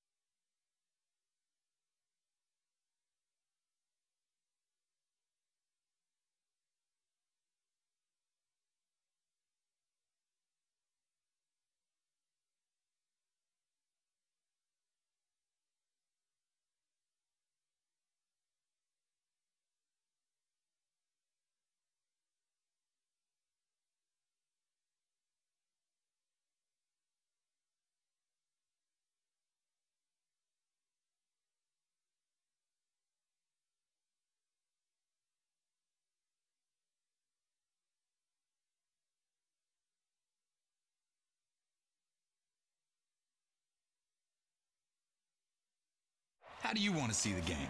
You want to be closer? Well, this is no ordinary ticket. This is your ticket to baseball heaven in high definition. Sharp Aqua's the official HD TV of Major League Baseball. And with a blazing 4-millisecond response time and a super fast refresh rate, there isn't a shot in the hole or a screamer down the line that won't singe the most recent Marcotte, Jason Varitek, Dave Magadan, and Terry Francona. So the skipper and the hitting coach, and then 3 of the current Boston Red Sox players. Evan Longoria hit by that pitch. Now, you know, the warning's in effect, and Carl Crawford is with us here. And Carl, you're jumping right into the action here and doing a little commentary. Sorry about that. There you are. Great to see you, Carl. Yeah, it's good to be here. Thanks for having me, guys. Well, Evan hit by a pitch, and we'd like to talk to you under 2 different circumstances. 1, we'd like the score to be different, and 2, we'd like to have your uniform on the field. Yeah, how close is that? Right now I'm still a couple of weeks away from grabbing the bat. So, you know, in about a week or so, they think I should be able to run and play defense. So, you know, hopefully everything hopefully my hand will recover quick so I can get back on the field. Yeah, absolutely. Strike on the foul ball to Cliff Floyd as Longoria is at first. And of course, our reaction and Carl's reaction to Evan being hit by that pitch from Matsuzaka back in the 2nd inning when a fastball with a little tail to it got Varitek, and immediately Jerry Meals issued a warning. We thought up here that it was a little premature. Well, if you're going to issue that warning, you have to instinctively throw Matsuzaka out of the game for that. That pitch right there. Almost went inside his uni. Yeah, low up and in, huh? 1-1 to count the Cliff. That's wide. 2 balls and a strike. Of course, Carl has been out with the injury to his right hand and the subsequent surgery. What have you been able to do, Carl? Right now, I've just been able to. This week, I was finally able to make a full fist. So, you know, that's been a lot of progress because first I couldn't even bend my hand. So I'm real happy about that. Now I hope to just grab like a real light bat and start the swinging motion. You know, doing little exercises with my hand, finger exercise, and everything to try to build up the strength in my hand. So, you know, I'm just trying to speed it up any way I can. As far as like running and stuff, I've been staying in shape, just hoping that I can get back on the field real soon. Have you talked with Joe Madden and the trainers about a scenario where you could come back and you come into a ball game late and steal a base even though you haven't been swinging a bat? Oh yeah, they mentioned it to me earlier. I told them I'd be available for whatever they needed me for, and you know, hopefully I can swing the bat. But definitely, if they need me to play defense and steal a base, I think later in the week or for the playoffs, I'll definitely be ready to do that. I can do that now. A high fly ball hit by Floyd down the right field line, and Ellsbury is there making the catch on that one.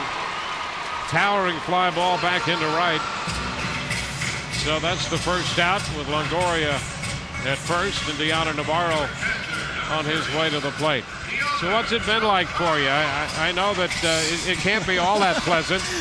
Nah, it hasn't. It's been nice to see the guys win games on the road, but it's definitely been tough for me to watch the games at home. You definitely want to be out there. It's just frustrating to know that those guys can use your help, and you can't do nothing to help them. You know, so it's just been real tough watching those games at home. Deanna Navarro with a runner at first and one out.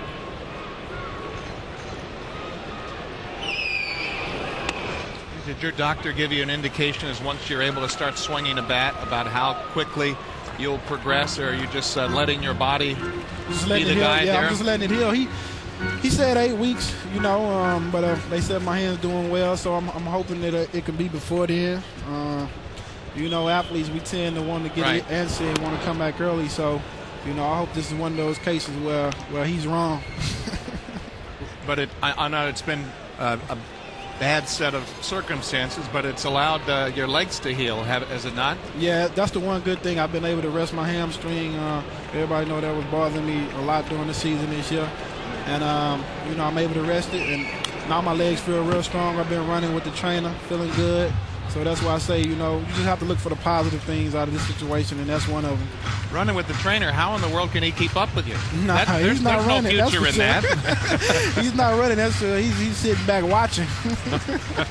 Well, I run. He's having a good time. He say, yeah, I like to see you run. And I'm like, I bet you do. Yeah, watching from the shade.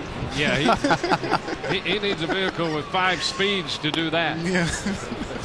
2-2 the count to Deanna Navarro. Have to ask you, I think everyone knows you're from Houston, and with the terrible weather over there, everybody, family and friends, all right? Yeah, everybody's fine. I think the power went out in Houston, but luckily my house, the power came back on, so everybody's fine there. But it definitely was. They went a night without no power, and it was hot, you know, no lights and stuff. So, you know, I'm just glad they're okay, and the rest of my family's okay. And, you know, the city of Houston, I'm just hoping it recovers quick, because I think the power is supposed to be out for like 2 to 4 weeks. Yeah. Well, that's good to hear that everybody's fine, and that takes it takes a little load off your mind of concern for all the family and friends over there. Here's Harry Kinski. Come on, Matsuzaka's pitch high. Hey, how about hitting against Matsuzaka, Carl? We talked about him. He's a guy who makes a lot of pitches. He never wants to give you anything in the middle. How frustrating is it to go up against a guy like this? Very frustrating, because, I mean, you know, you just have to be really, really patient, you know, and wait for your pitch. You know, he tends to want to get you to swing at his pitch a lot. You know, you gotta just really try to be patient and wait for your pitch, because if you swing at his pitch, it's a pretty good chance it's going to be out. So, you know, you just got to try to be patient against Daisuke. 1-1 to count to Hinsky. I know I said that like that's real easy to do, but you know, just from watching, you know, he's throwing a lot of 3-2 sliders and breaking balls. So, you know, you have to see the ball first and make sure it's in the zone. Yeah, the game looks, as we all know, it looks a lot easier from where we are than what it really is. There's, without any doubt there. There's that off-speed breaking ball, and Hinsky's out on strikes. Carl, it's great to see you. We want to see more of you and see you in action, buddy. All right, well, I hope to be back soon. All right. Thanks, CC. See you guys. Carl Crawford with us.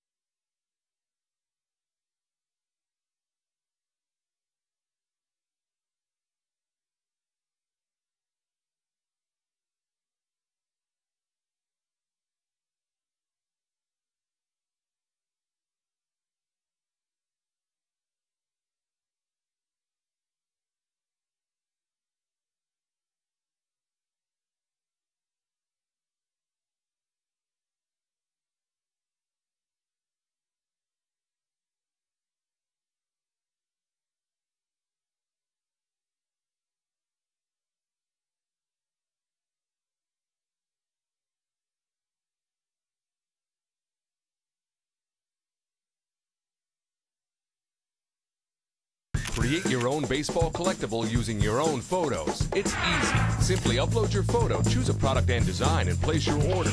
Choose from a wide variety of official MLB photo gift products from every Major League Baseball team. Prints, mugs, magnets, mouse pads, clocks, coasters, and more. Create a collectible you will cherish for years to come. Go to the photo store on MLB.com. In 3 easy steps, you can make your very own MLB memory. Go to the photo store on MLB.com today.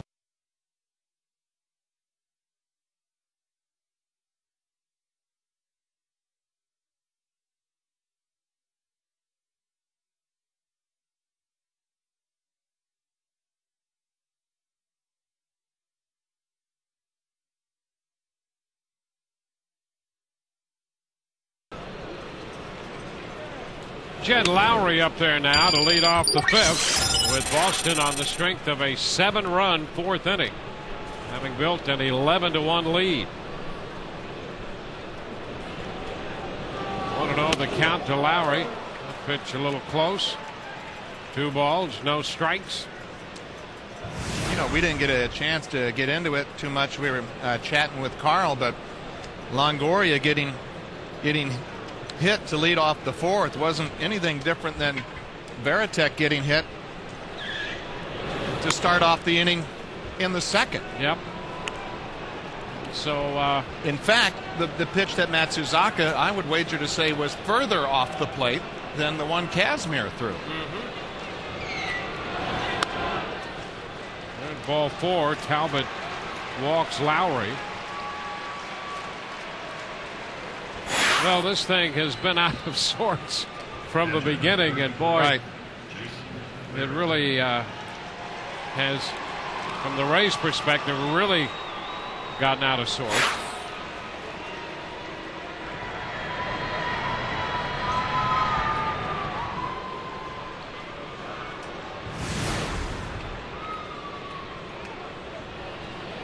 Jason Varitek.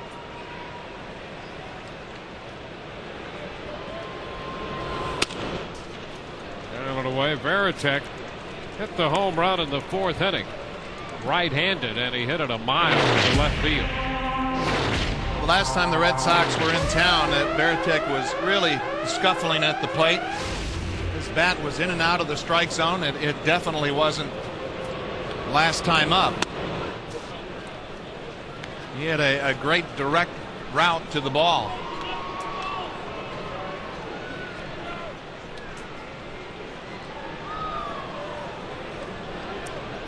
2-0 the count.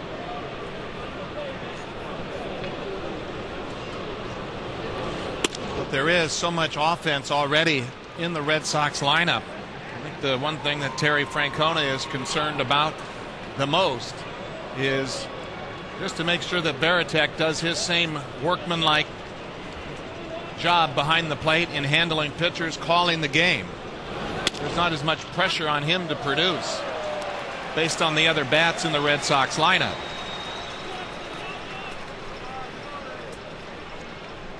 3-1 the count to Varitek. He thought he had drawn the walk.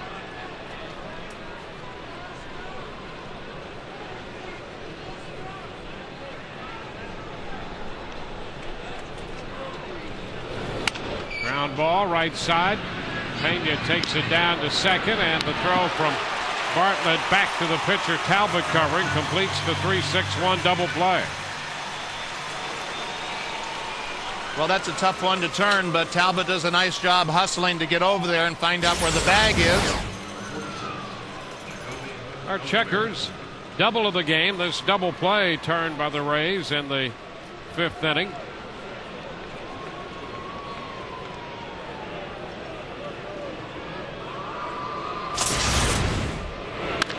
There's a shot into right field off the bat of Ellsbury, and that will get out of here. That's his 8th home run of the year, and number 6 on the night, hit by Boston. 12-1 as Ellsbury jumped on the first pitch. Boy, you talk about a team putting on an offensive display. The Red Sox are doing that tonight. Boy, they have been murdering pitches up in the strike zone. Ellsbury showing on that swing what type of future pop he'll have. I mentioned before that his BP swing is a little bit different from his game swing, which is more choppy, but that looked more like the swing you see that he takes in batting practice.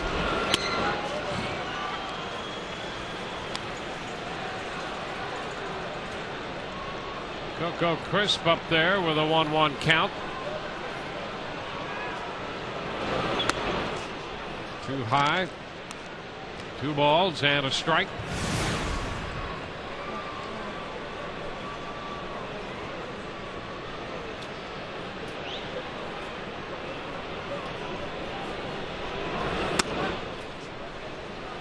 Three and 1.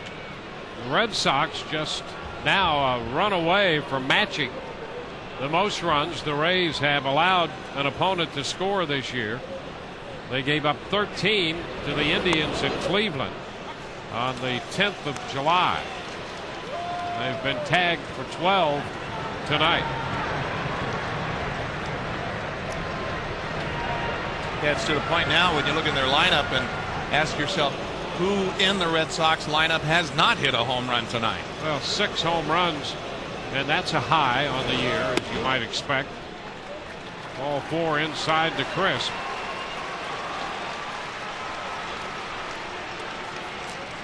Get in early on the 09 Rays action. Exclusive on-field seating at the Checkers Bullpen Cafe, available in right field for next year. The rest of the 08 dates are sold out, but you can make 09 reservations by calling 727-825-3406 or online at raysbaseball.com. There's Pedroia, and the pitch to him is a strike.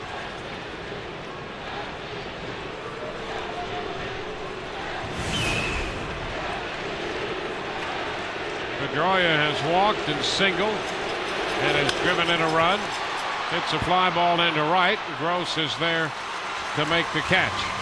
That takes care of Boston. They add a run. Bottom of the 5th coming, 12-1 Boston.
Then second, followed by Akinori Iwamura.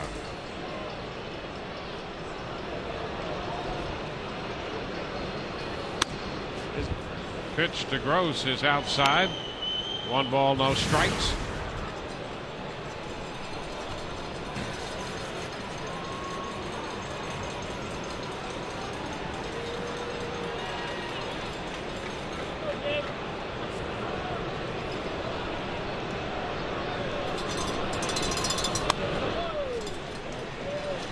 Gross ahead in the count, 2-0.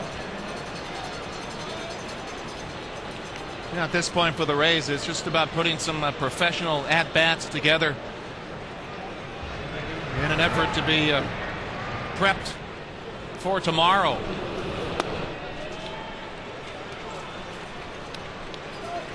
Gross ahead in the count, 3-0. And also with the hope that the Red Sox got all their home runs out of the way for the rest of this series. Now this ties a club record for most home runs given up to an opponent here at Tropicana Field, 6. The last time that happened was in April of 2000 when the Angels hit 6 home runs here. The Red Sox have hit 6 tonight. Gross takes ball 4. A leadoff walk. Let's check in with Todd Callis right here. Dwayne, before the game, the new Tampa Bay Lightning coach, Barry Melrose, was on hand to throw out the first pitch. Melrose played some pretty mean fast-pitch softball in his day. Here's a look at Barry before the game.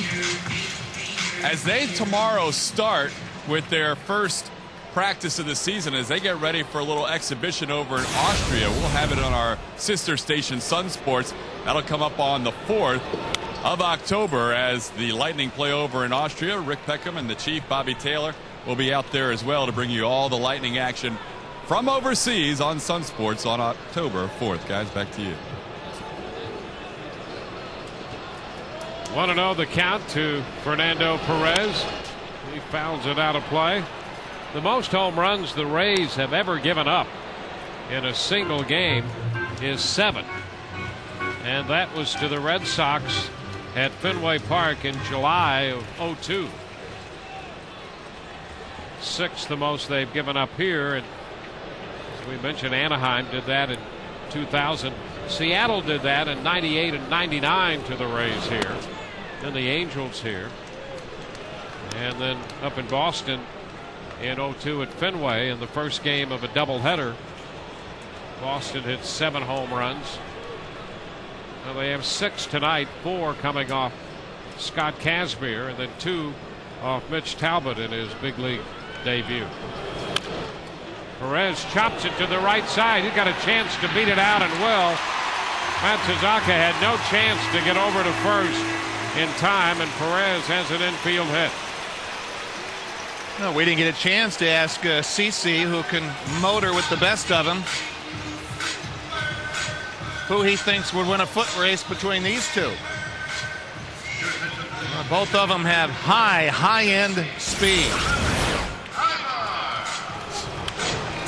I tell you, Perez has been taking some good hacks from the left side.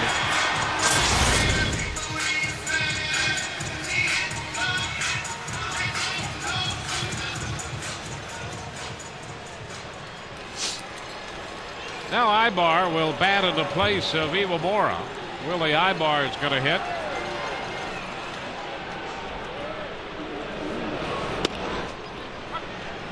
Pitch is a strike, and Vince Zobrist has moved to the on-deck circle. So with the Rays down by this lopsided score, some of the starters will come out. 1-1.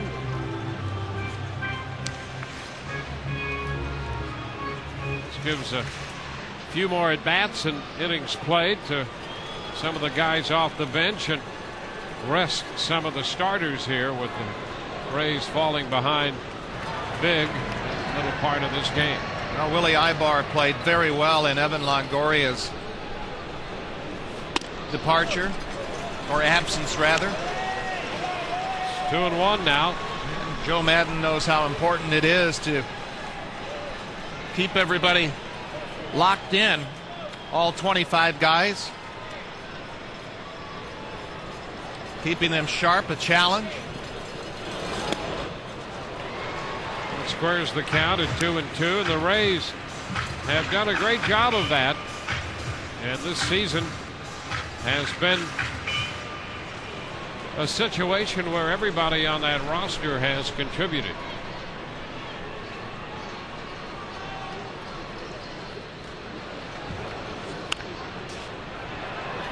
Foul ball holds the count at 2-2.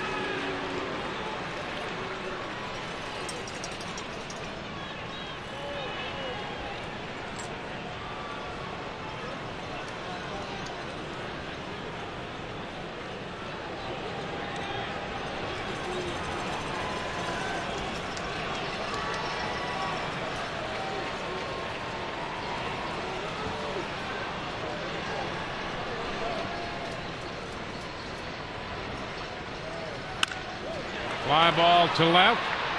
Bay is there and makes the catch, and the runners hold. That's the first out.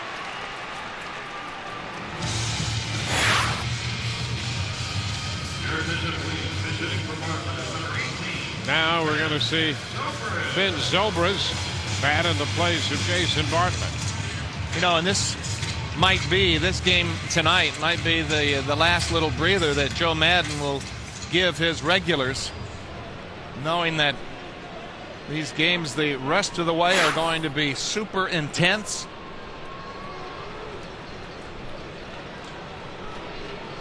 The Rays have this 3-game series with Boston and then 4 with Minnesota before they hit the road for the final road trip of the regular season.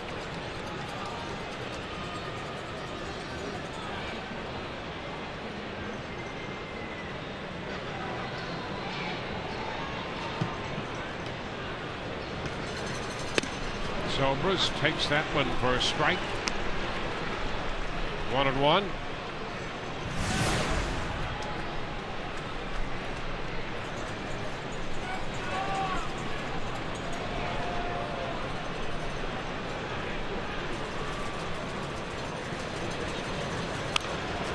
Foul headed straight back and out of play.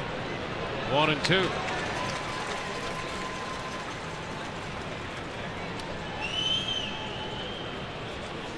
Rays have been out hit 9-3 tonight. 6 of the 9 Boston hits for home runs.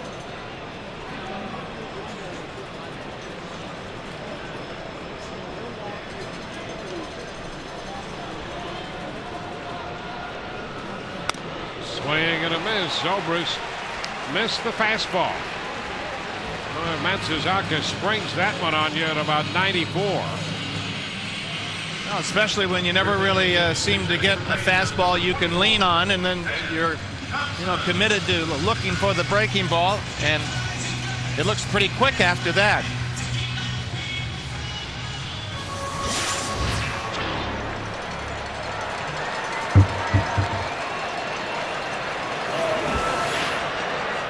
There's Dan Johnson to hit.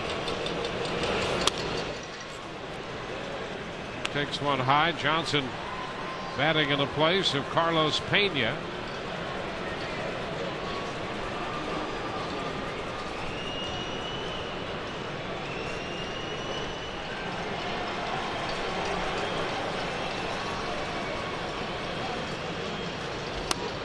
Breaking ball is high. 2-0. 2 men on with 2 men out.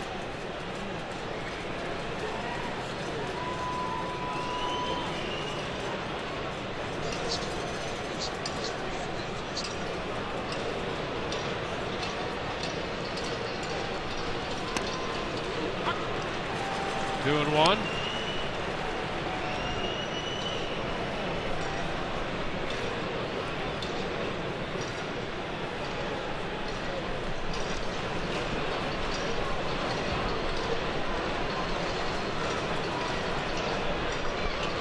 Pena was 1 for 2 tonight. Johnson pops a fastball foul. That carries out of play. So the count is 2-2.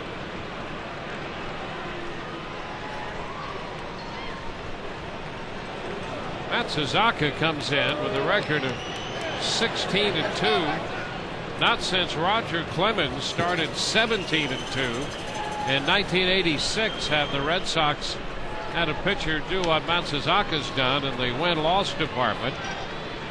It was 86 when Clemens won the Cy Young Award and MVP honors. Won 24 games. In fact, he won his first 14 decisions that year. Full count now to Dan Johnson. What is unusual for Matsuzaka is how he has done it. It's been kind of in an untraditional way in not attacking the strike zone, but someone who is capable of throwing in the mid-90s, but almost throws backwards, where there's a lot of breaking balls early to where you get the fastball late, but rarely is it in a hittable part of the strike zone. 3-2, and this fastball is foul back. That wasn't really a pitch that you could lean on there, although it was at 94. Already with 100 pitches. He has a resilient arm. Well, in fact, a lot of people think the workload of a young pitcher has a lot to do with their arm health later in their career. When he was 17 years old in a high school tournament, he threw over 250 pitches. And there's strike three. He came back with the slider 3-2 and gets him looking. We're through 5, 12-1 Boston. Create your own baseball collectible using your own photos. It's easy. Simply upload your photo, choose a product and design, and place your order. Choose from a wide variety of official MLB photo gift products from every Major League Baseball team. Prints, mugs, magnets, mouse pads, clocks, coasters, and more. Create a collectible you will cherish for years to come. Go to the photo store on MLB.com. In 3 easy steps, you can make your very own MLB memory. Go to the photo store on MLB.com today.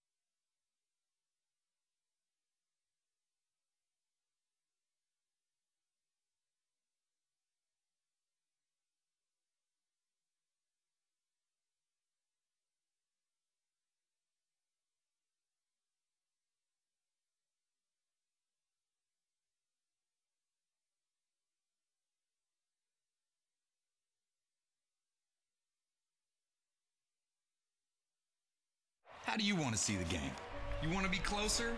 Well, this is no ordinary ticket. This is your ticket to baseball heaven in high definition. Sharp Aqua's the official HD TV of Major League Baseball. And with a blazing 4-millisecond response time and a super fast refresh rate, there isn't a shot in the hole or a screamer down the line that will singe the hair in your nostrils. It will change your baseball-loving life. Aqua's LCD TV. Change your TV, change your life. Sharp. In the 4th inning, and then Ellsbury in the 5th. It's 12-1 here as we go to the 6th inning. The Red Sox have hit 6 home runs tonight. David Ortiz will open the 6th. Talbot's pitch is a breaking ball in for a strike. Justin Ruggiano is in the game in right field with Johnny Gomes taking over in left. Eric Hinsky has moved in to play third. More to come. Zobrist now at shortstop. Right now he's on the first base side of second. Ibar is playing second base. Stillmore. John Jaso is behind the plate. And in one other move, we saw Johnson hit for Pena. Dan Johnson is over at first. Ortiz behind in the count 1-2.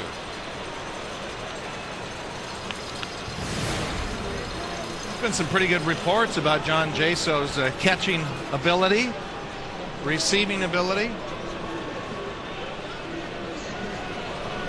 Well, he's a converted third baseman, and he continues to make progress behind the plate. So he's back here in the 6th inning. He and Talbot teamed up as a battery at Durham.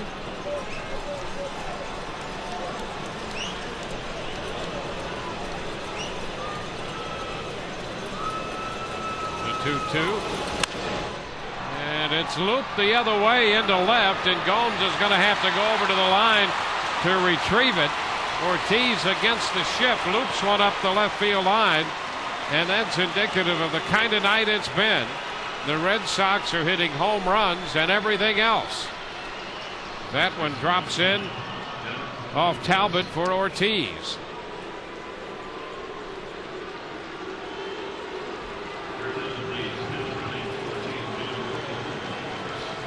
Now Chris Carter will run for Ortiz.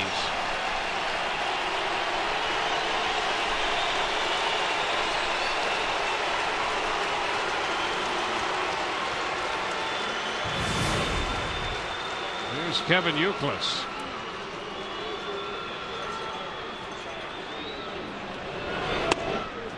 There's a strike.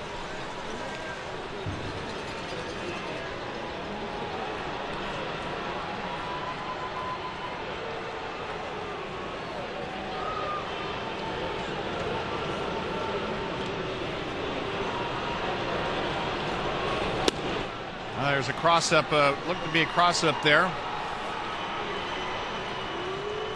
And what's unusual is normally when a catcher's looking for a breaking ball, he's not able to catch the fastball, and he somehow was able to reel it in.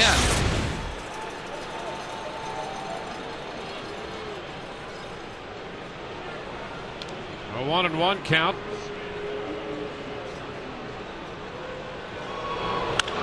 And a liner up the left side, back toward the corner. That's going to score Carter. Gomes with a pickup, and Youkilis is in at second with a double. It's the fourth run given up by the right-hander Talbot. Youkilis driving in his third run of the night.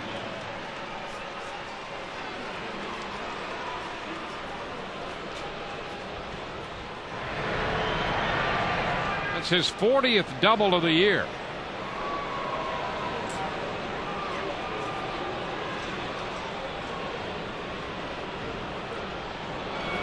Mike Lowell takes a strike.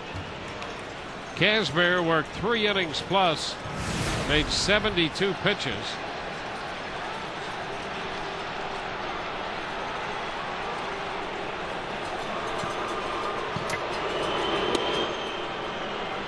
It's low.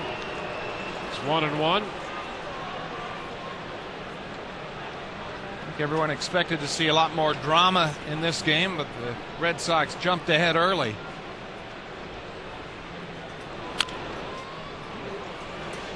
Ball, 2 strikes.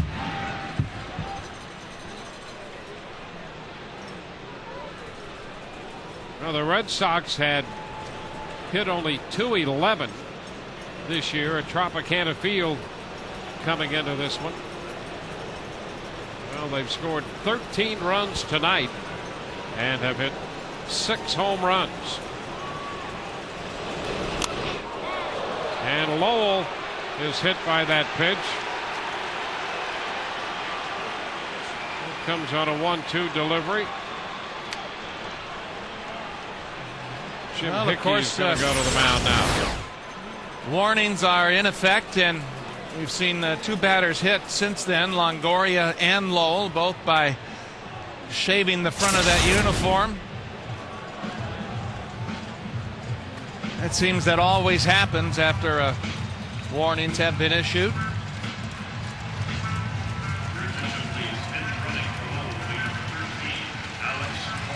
Alex Cora is going to run for Lowell. So with the expanded rosters and the lopsided score, this begins to take on the characteristics of a spring game.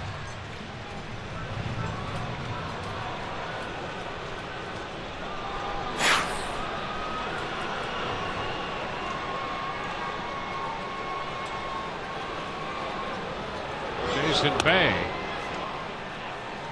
Fastball in, 1 ball, no strikes.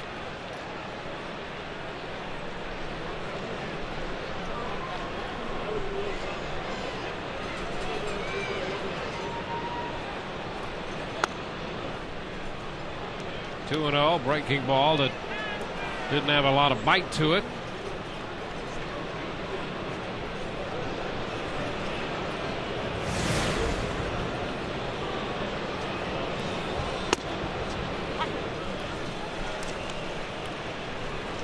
Nobody out with a run home, 2 men on. Major League debut for Mitch Talbot, just trying to iron out some command issues. Ground ball, shortstop. Zobrist to Ibar and over to first. They get a double play. Euclid moves into third as Bay rolls into a 6-4-3. So 2 outs.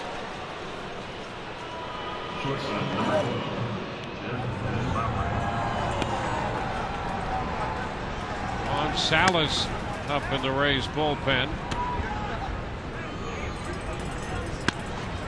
This is a season high for the Red Sox.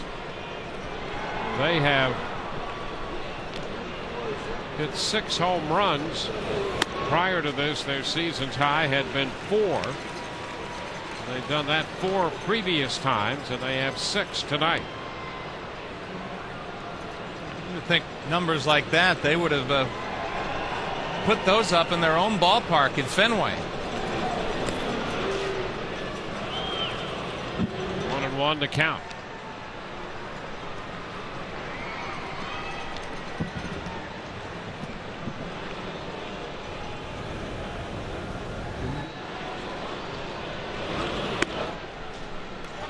On the corner for a strike. It's 1-2.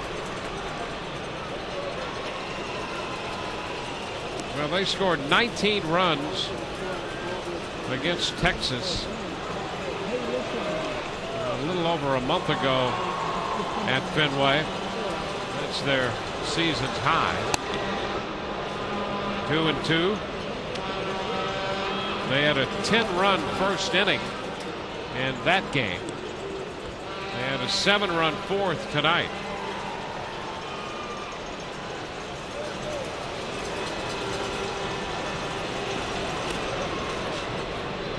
The count is full to Lowry.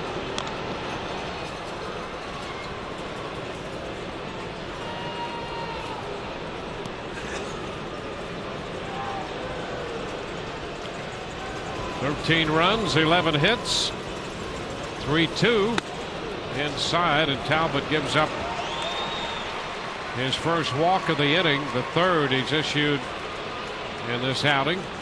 It's 1st and 3rd for Jason Varitek.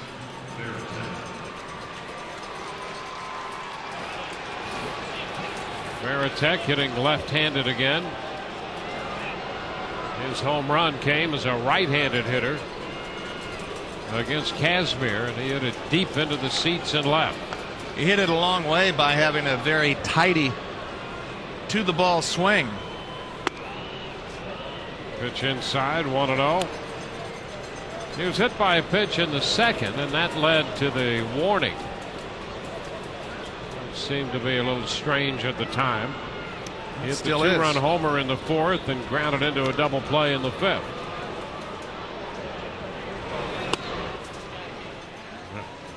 One and one. Hit a 3-2 pitch out, leaving little doubt when he connected. Showing some of that great upper body strength with a short stroke to the ball.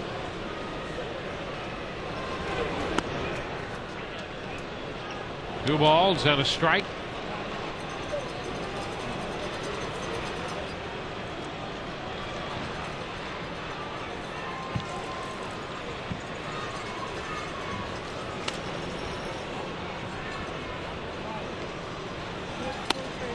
That's a strike. Fastball in the upper reaches.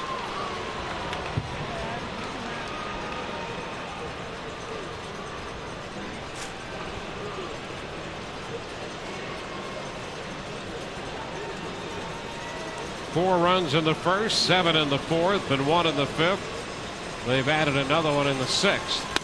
And a swing and a miss on the big cut by Varitek to retire the side. Bottom of the 6th coming, 13-1 Boston.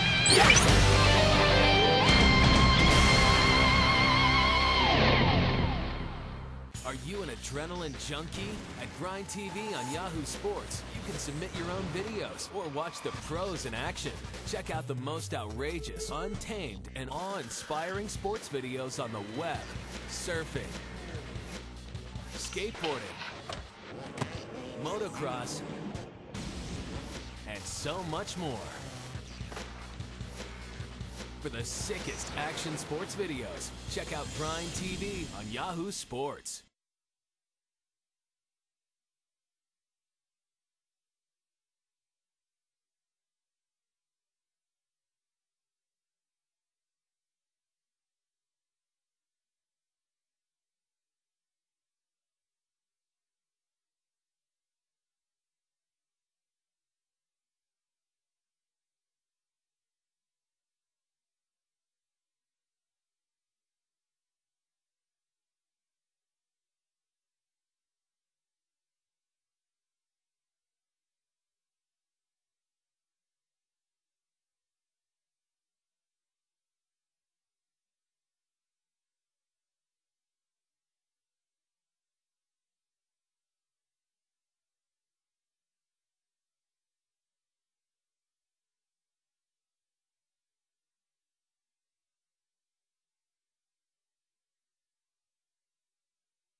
These changes, and we'll bring you up to date in a moment. Chris Smith makes his 10th appearance, 1-0 with a .579 earned run average. Matsuzaka worked 5 innings, gave up a run, 3 hits.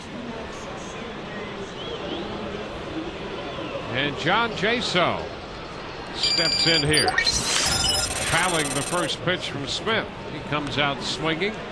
Strike 1. Jaso looked pretty good receiving pitches. And he's had a pretty good bat throughout his minor league career.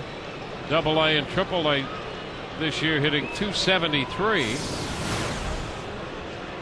Shown some flashes of extra base authority. Nothing in 2.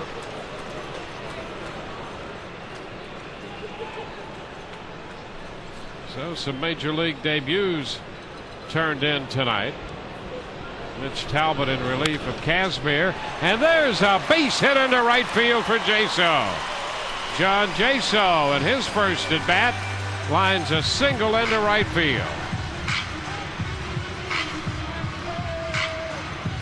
Well, collect that baseball, and that's a keepsake. You see Euclid's pretending like he was going to throw it up in the stands, and it's become something of a custom lately when that first major league hit gets into the dugout. They'll get another ball and write some unsavory things on it, and also the title of his first major league hit, thinking that that is the real ball. Now here's Cliff Floyd.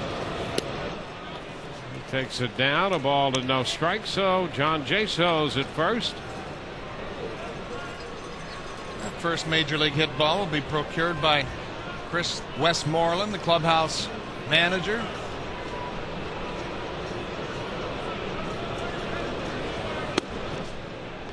There's a strike. 1-1.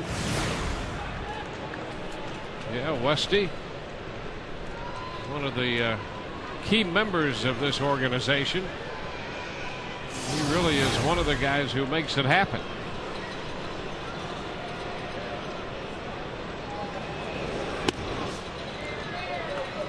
Two balls and a strike. And he was very busy on the last road trip with the kind of an extended traveling party, more than usual.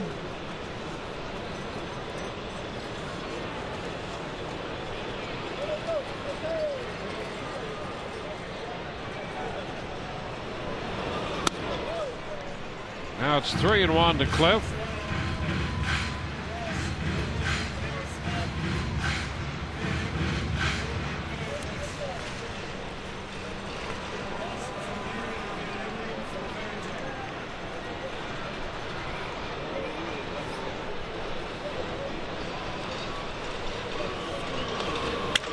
Cliff under this one. Skies it to center. And Crisp is there to make the catch. So that's the first out. Act now to secure your opportunity to purchase postseason ticket packages. Place a deposit on your 09 season tickets by calling 727-342-5757. Operators still standing by. That's 342-5757. Justin Ruggiano. Pitch is low.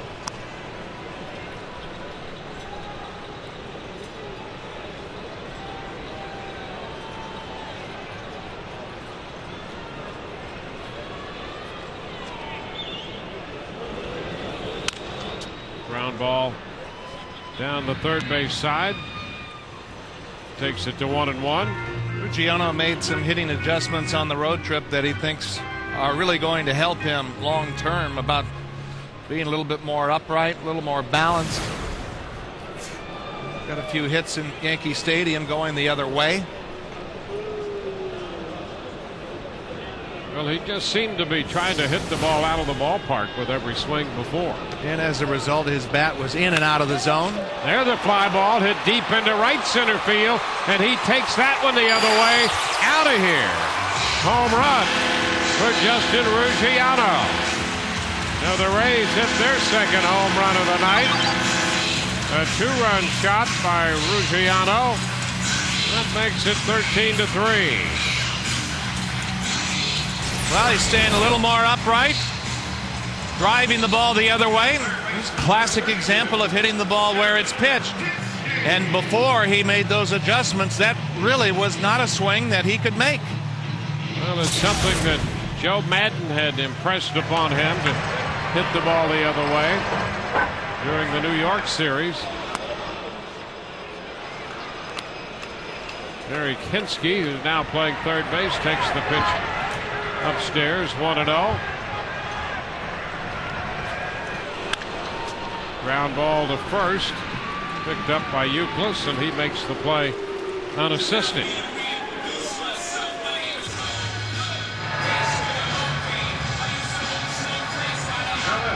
Imamura and Ruggiano have homered for the Rays tonight. He hit one back in June when he was with the club for a short period. Hit one off Wandy Rodriguez of the Astros in interleague play. Hit one off the left-hander to left field, and he hits this one off the right-hander out to right center.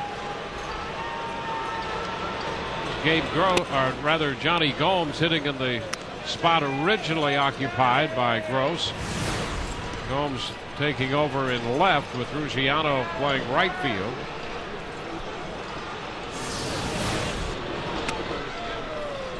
That's a strike to Gomes. He's quickly down on the count.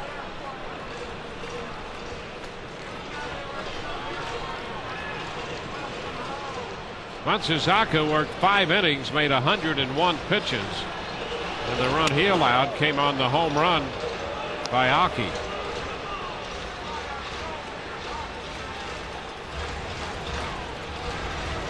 A ball, 2 strikes.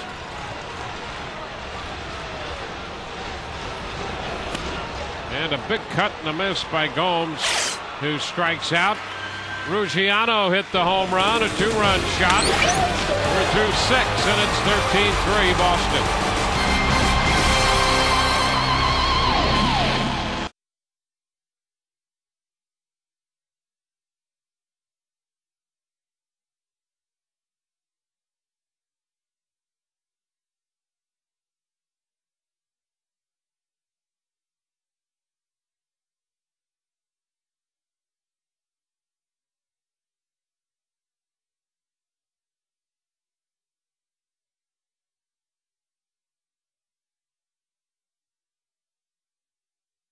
How do you want to see the game? You want to be closer?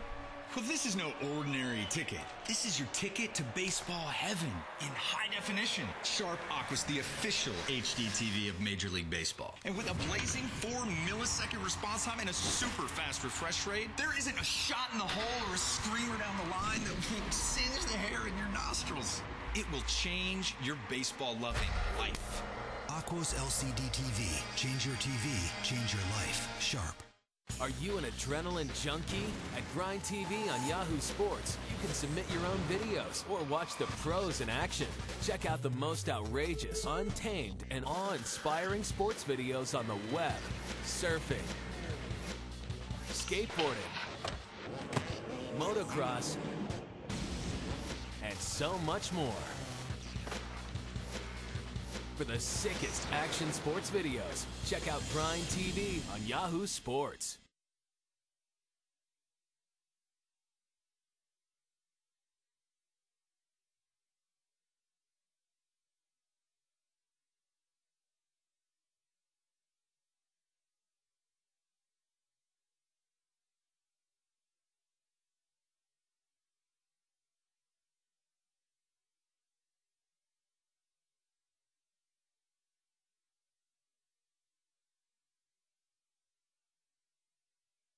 Three as we head to the 7th inning here at Tropicana Field as the Rays and the Red Sox start playing the 7th. And here's a look, guys, at the rest of the season for the Rays and the Sox. If the Sox win this game and they're up big with 3 innings to go, they'll be tied just percentage points behind the Rays and also tied in the season series as Willie Ibar makes the play to retire Jacoby Ellsbury. So after this series, the Red Sox go to Toronto, then they have home games the final week against Cleveland and New York, while the Rays have those 4 against Minnesota, while they travel to Baltimore and Detroit. So the Rays rested their schedule against 3 teams 9 games below 500, while the Red Sox after this series with teams 14 games above 500. Speaking of Cleveland, by the way, who the Sox still play, they're doing the Rays a favor tonight by leading their game at least 3-0, trying to add more in the 8th. One more thing, guys, real quick.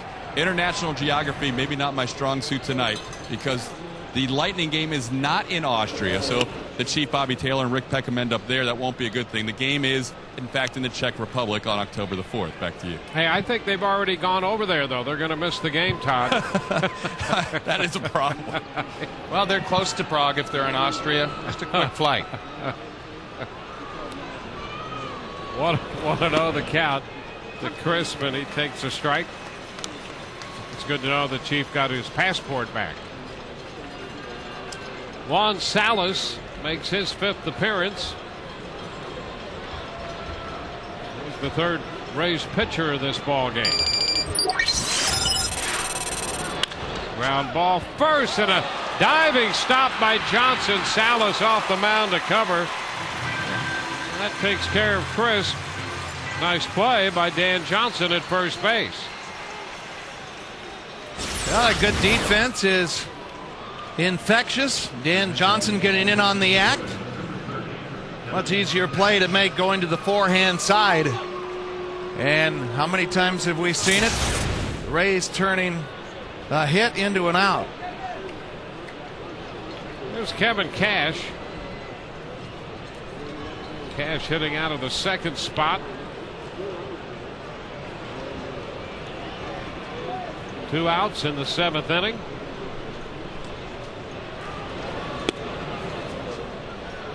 Pitch is down.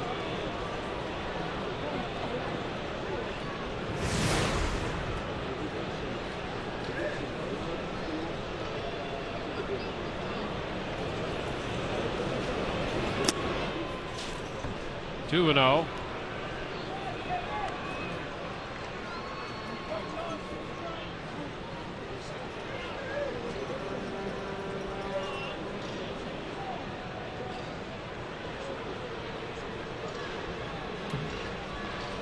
Two balls, no strikes.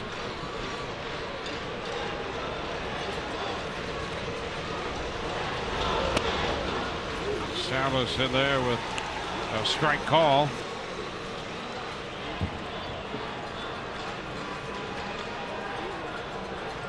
Last report, Minnesota and Cleveland in the bottom of the 8th, with the Indians leading 3-0 there.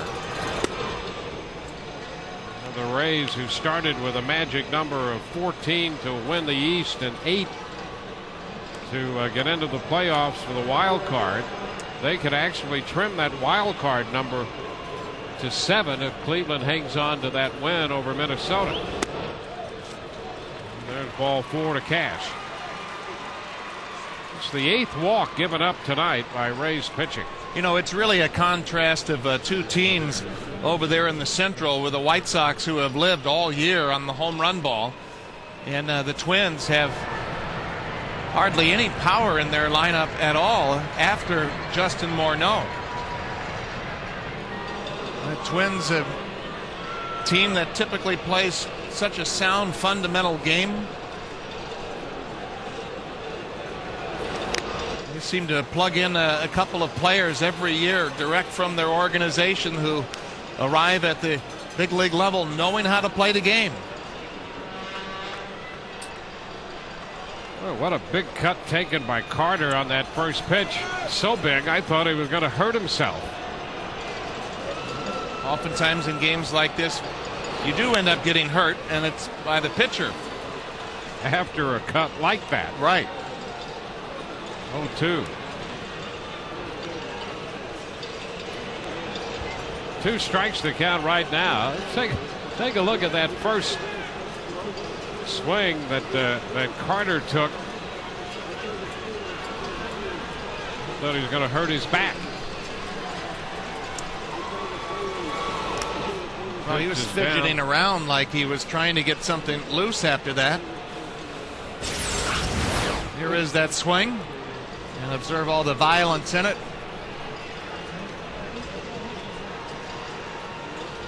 Yeah, he wasn't going for a single. Wow.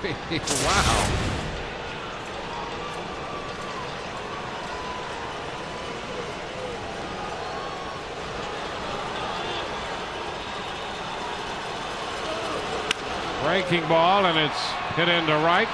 Caught by Ruggiano. No runs with a walk and a man left. Bottom of the 7th coming, 13-3 Boston.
Perez will lead it off. It'll be Perez, then Ibar Zobrist against Chris Smith.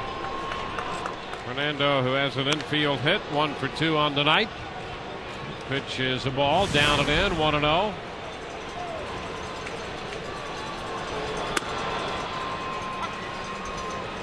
One.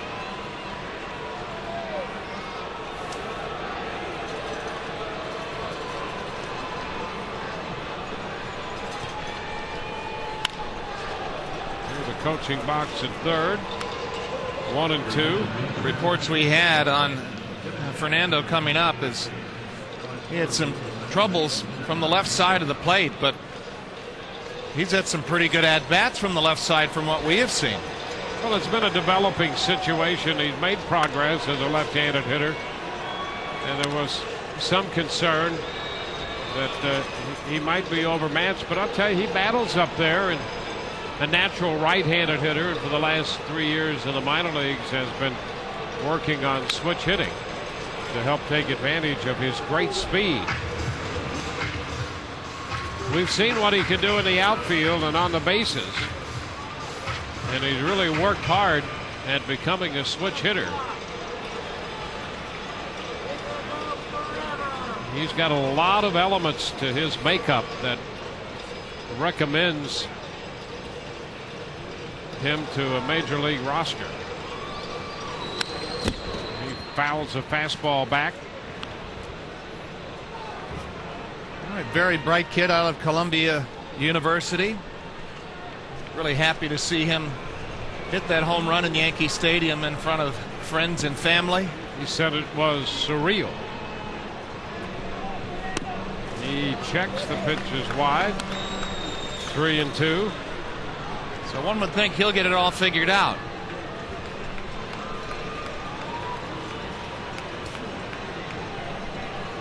Chokes up on the bat a little bit. Fouls it back. You know, that's something you don't see a lot of, especially it used to be almost standard with 2 strikes, except for the big power hitters. But he chokes up a little bit now on the bat. That tidies up the swing.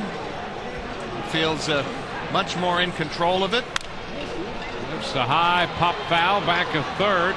Cash playing third, chases it into the bullpen, but no chance. Ellsbury also down there. So Perez has been fun to watch.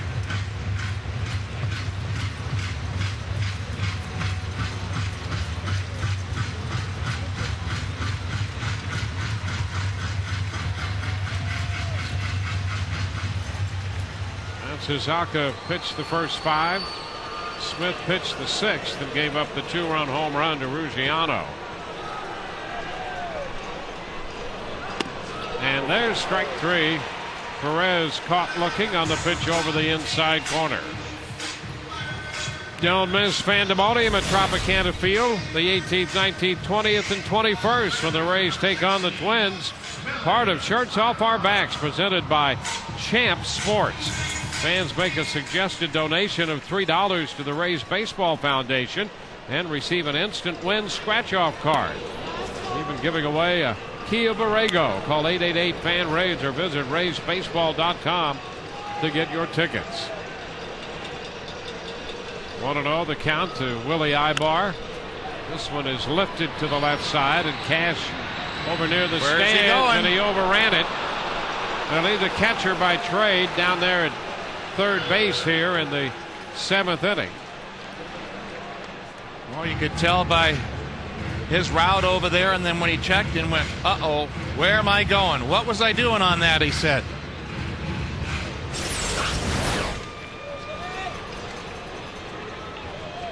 Trying to reacquire it after he was looking for where the wall was. Got a little different spin on it than he's used to. From that angle, anyway. Down around Ibar's feet. 2 balls and a strike.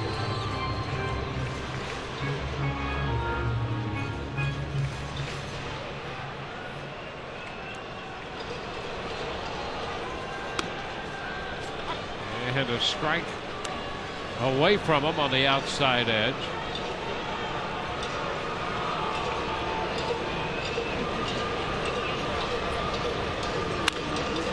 Base hit through the right side. 1 out single.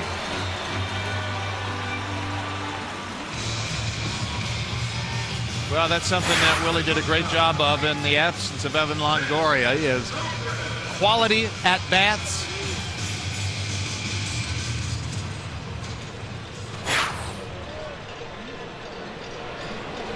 Ben Zobrist entered the game in the 5th inning. hitting for Bartlett. He struck out on a fastball.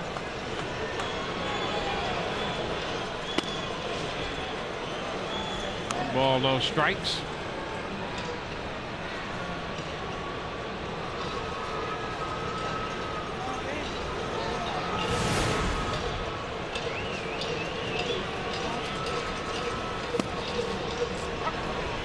One and one. Well, should this game end the way it is now, the Red Sox will have one more win than the Rays, and the Rays one fewer losses. 1-2 the count, and that would leave the Rays percentage points ahead of Boston in the American League East. The Rays winning percentage would be .595 and Boston .593 going into the game tomorrow. 2-2 the count.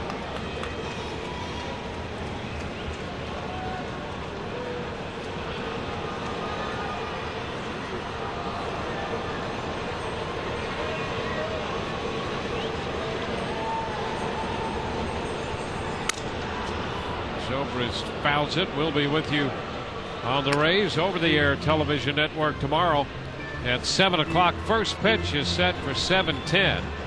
And then Wednesday night back on FSN Florida beginning at 7 o'clock. Matt Garza will pitch that one. Andy Sonnenstein pitches tomorrow night against Josh Beckett. And then on Wednesday, Garza opposes Tim Wakefield.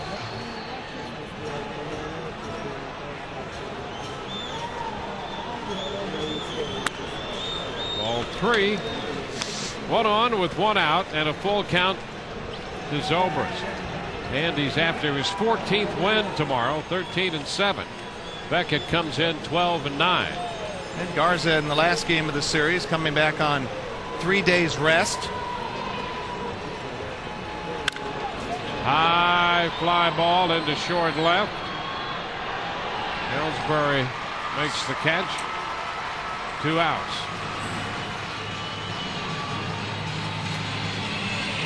Dan Johnson will bat against the right-hander.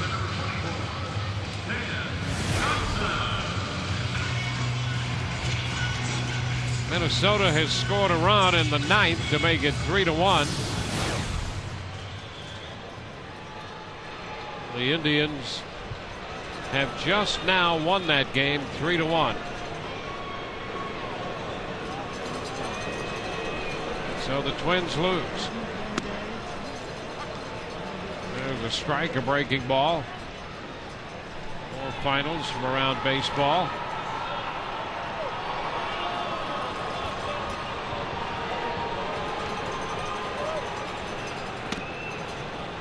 Soft breaking ball for strike 2. So Minnesota is now 82-68. A ball, 2 strikes. The White Sox were beaten by the Yankees 4-2. So that race remains separated by a game and a half. The White Sox in first in the AL Central. Now Johnson gets hold of one, sends it deep to right, and that one will get out of here. Dan Johnson hits a 2-run home run. That's going to make it 13-5. Johnson's second home run for the Rays. Both against Boston. This one not quite as dramatic as the one he hit off Papelbon up at Fenway, but he hits a 2-run blast here in the 7th. Boston fans have to wonder, who is this guy? Both of his home runs coming against the Sox, and now the Rays with a mindful eye of getting a little momentum going into tomorrow. John Jaso. 1 ball, no strikes.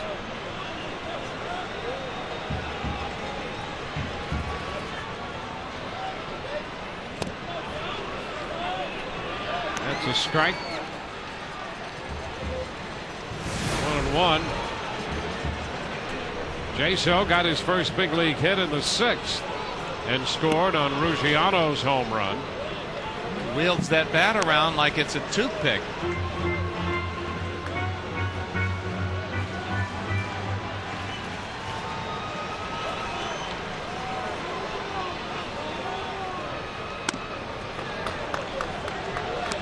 Three balls and a strike.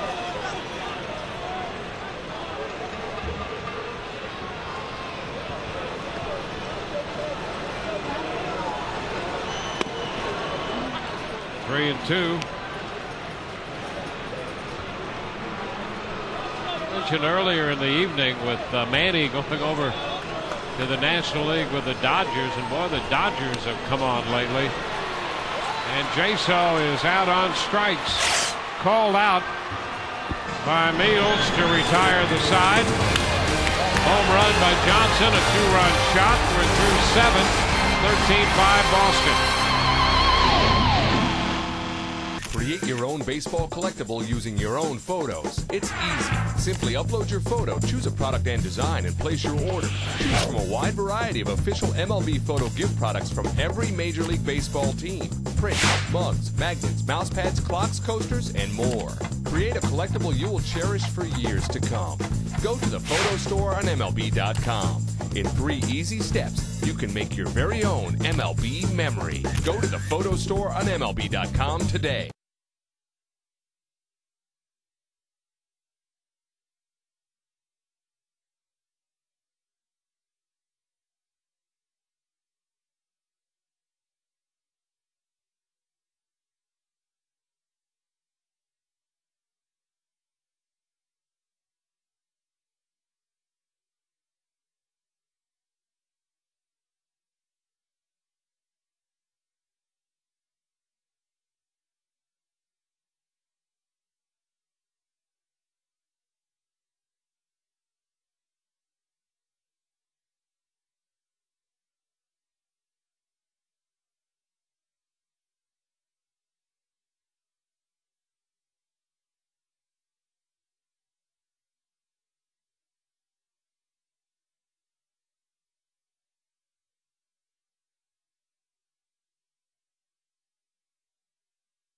How do you want to see the game? You want to be closer? Well, this is no ordinary ticket. This is your ticket to baseball heaven in high definition. Sharp Aqua's the official HD TV of Major League Baseball. And with a blazing 4-millisecond response time and a super fast refresh rate, there isn't a shot in the hole or a screamer down the line that will singe the hair in your nostrils. It leads this game 13-5. Juan Salas to start his 2nd inning for the Rays. Jeff Bailey will pinch hit for Euclid.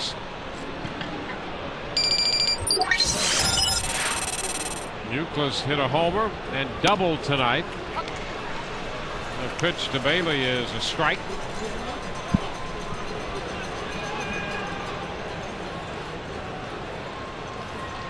Boston has hit 6 home runs. The Rays have hit 3.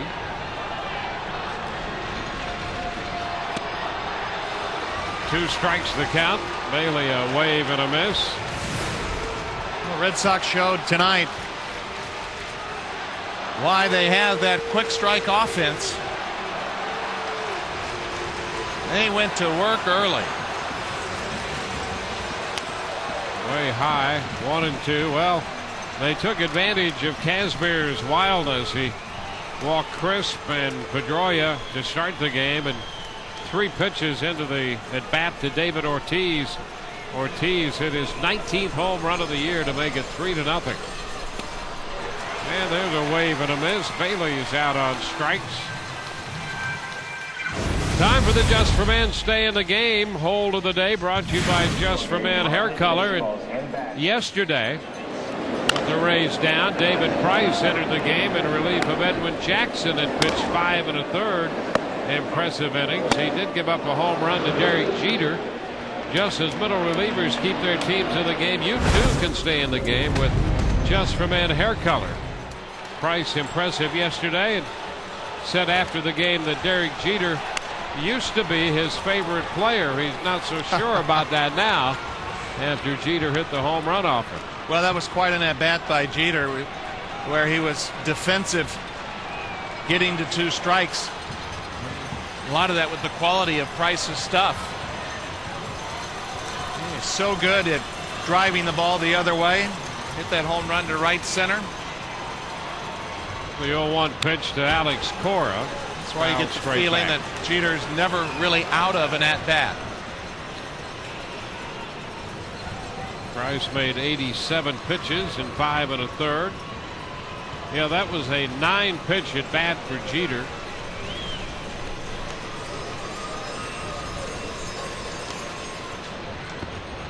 One ball, 2 strikes.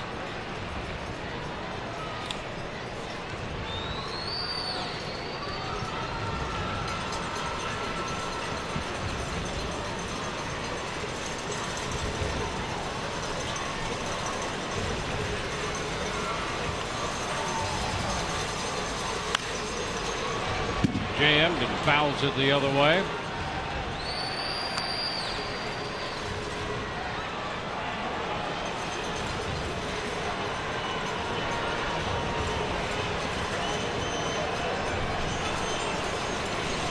Rays have 2 more left against Boston, 4 against Minnesota. And then they go to Baltimore and Detroit to end the regular season. 2-2. So their magic number to get into the postseason via the wild card would be 7 with the Minnesota loss. They came in 14 with the Red Sox to win the East. The Red Sox with his 13-5 lead. As we mentioned earlier, the Rays would hold a couple of percentage points advantage in the East going into tomorrow.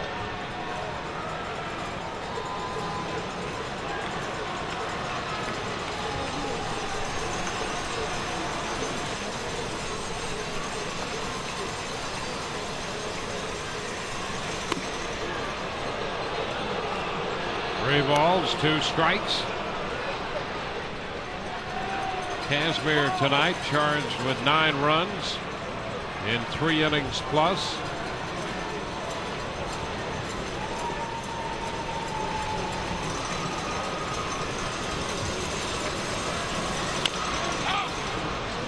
Forces another 3-2 pitch.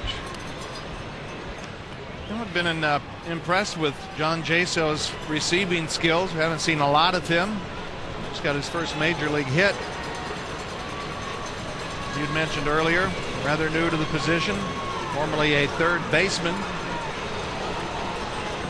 Talked to scouts and general managers, and the feeling that around baseball catching, currently is down. And if you're a young guy like John Jaso who can make that conversion behind the plate, there's a great career ahead of you.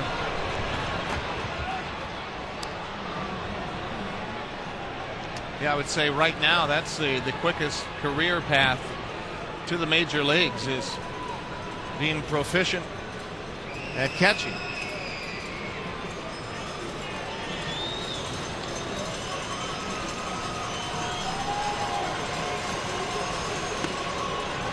And ball 4.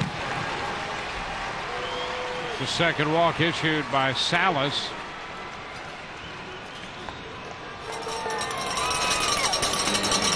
They still believe. It's been an unbelievable year for the Rays, to the point where they have made believers out of a lot of people, this game notwithstanding.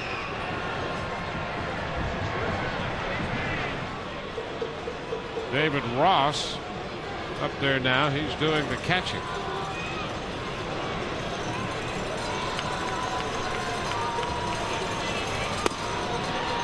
The pitch is a strike. Well, we're talking about Manny Ramirez going over to the National League, to the Dodgers, and they have beaten Pittsburgh tonight 8-2. For the longest, it seemed that no one in the National League West wanted to even play 500 ball, and the Dodgers have now won 9 of their last 11 and they're 78 and 72, and they have a 5-game lead in the West over Arizona. They're also helped by the fact the Diamondbacks came into tonight's game dropping 2 of 10. You're right, for the longest time that was an ugly looking division. So the Dodgers in pretty good shape as they look toward a potential division win there in the National League West. And Manny Ramirez playing like he has something to prove in a Dodger uniform. Making that salary drive. You know, the Mets were beaten by Washington, and that will trim their lead in the NL East to only a half game over the Phillies. They have some demons to get rid of dating back to last year. You know, the former Ray, Greg Norton, hit a tremendous home run for the Braves to hand the Mets a sudden loss yesterday. So the Mets with a loss there and then the loss to Washington have lost a couple tough games, and that National League East is only a half game difference between first and second. Gomes will go back to catch this one. Ross with a fly ball to left. Cora returns to first. Johnny always seems to make it entertaining in the outfield.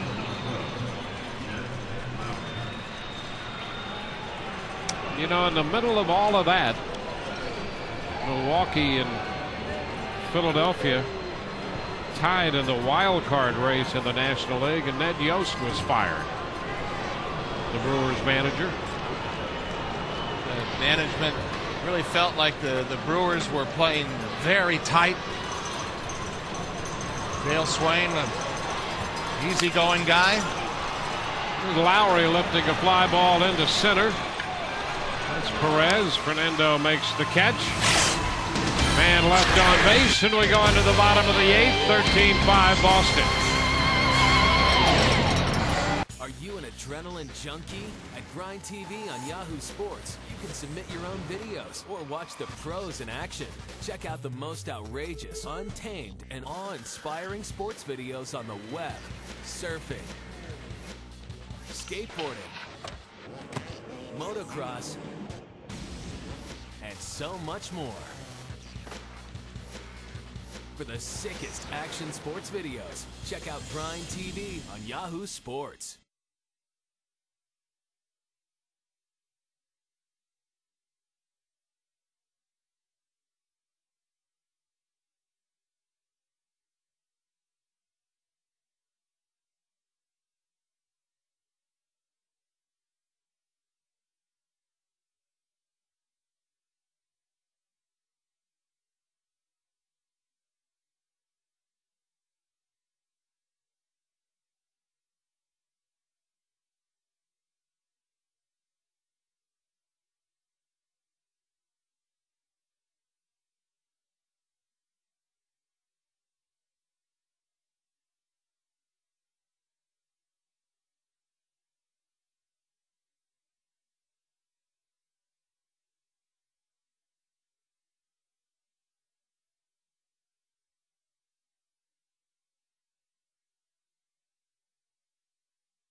Going after his 14th win in the game tomorrow night. He's 13-7. Will oppose Josh Beckett, who is 12-9. That game on the Rays over-the-air television network beginning at 7, and the first pitch right here at Tropicana Field at 7:10. Well, he still looks loose and relaxed, and I think a loss like this much easier to digest going into tomorrow than a close heartbreak loss. A lot of these guys already thinking about tomorrow. Well, they've been very good that way, and we've talked about it in the recent weeks, how this club responds the next day very well to tough losses and to wins the same way.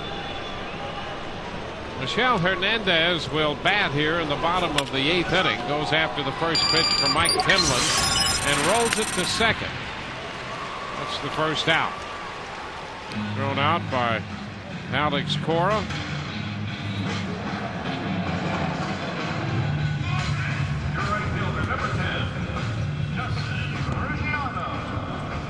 Justin Ruggiano will bat there. Jason Hamill throwing in the bullpen.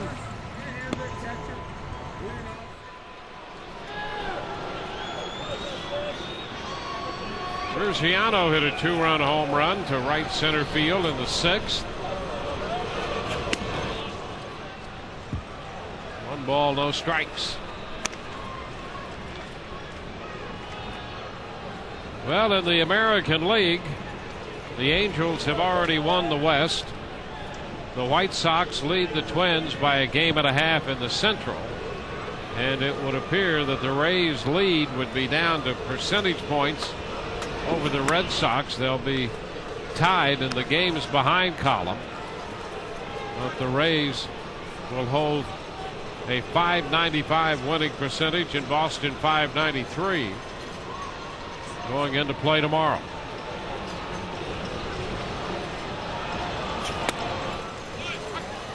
A strike to Ruggiano. Cubs won, so they have an 8-game lead on Milwaukee in the National League Central. The Mets have a half-game lead on the Phillies in the East. And the Dodgers lead Arizona by 5 in the West. 2-2 the count to Ruggiano. Cubs have had a lot of things going right for them this year, especially last night with their frontline starter Carlos Zambrano throwing a no-hitter. Well, they've had things going for them so much that they had to play a road game against Houston in Milwaukee.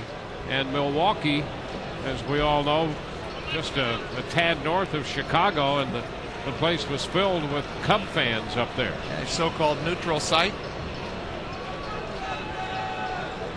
Technically supposed to be a home game for the Astros because of the hurricane situation in Houston.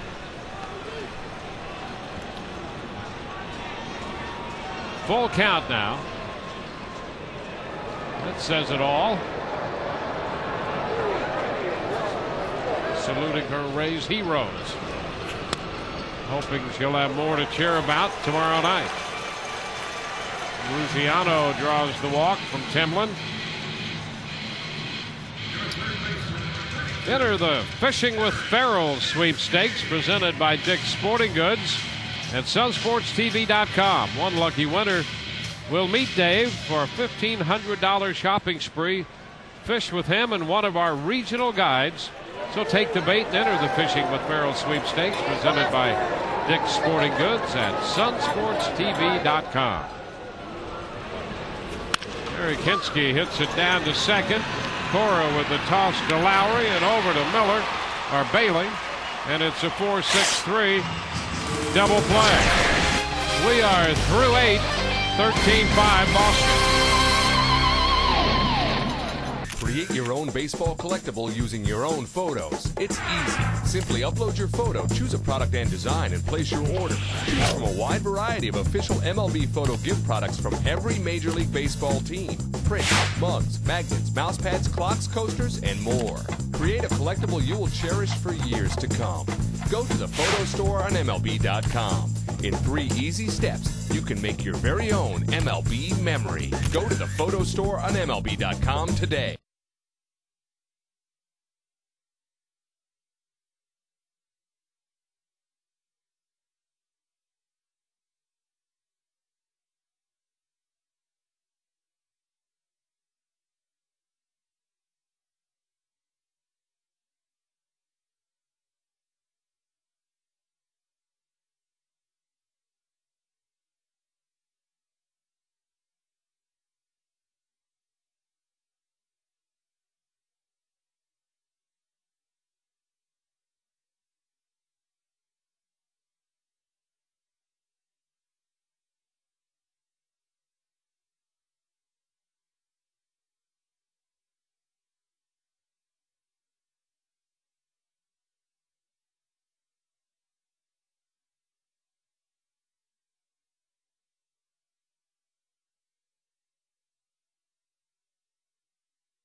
How do you want to see the game?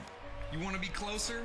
Well, this is no ordinary ticket. This is your ticket to baseball heaven in high definition. Sharp Aqua's the official HD TV of Major League Baseball. And with a blazing 4-millisecond response time and a super fast refresh rate, there isn't a shot in the hole or a screamer down the line that will singe the hair in your nostrils. It will change your baseball-loving life. Aqua's LCD TV. Change your TV, change your life. Receive a James Shields jersey t-shirt presented by ABC Action News. Call 888-FAN-RAYS or log on to RaysBaseball.com to get your tickets.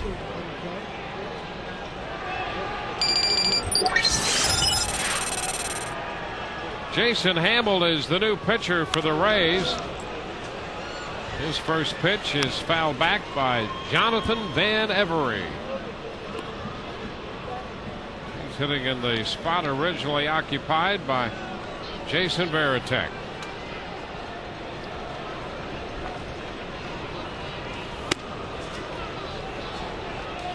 One and one.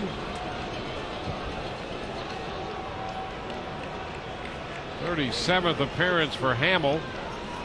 4-4 with a .460 earned run average. 1-2.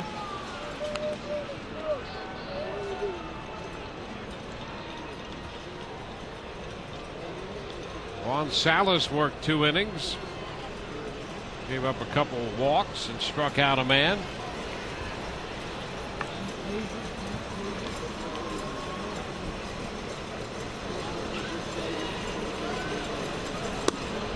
And Every is out on strikes, missing the fastball.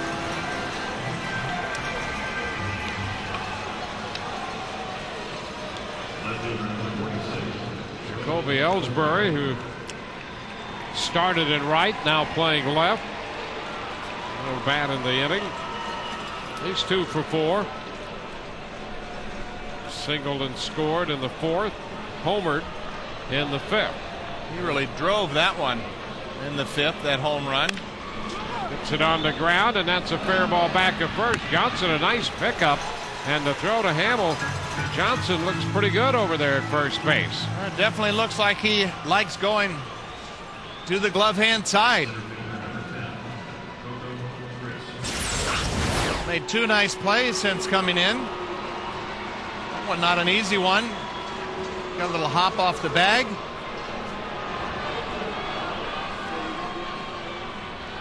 Two outs. And now Coco Crisp.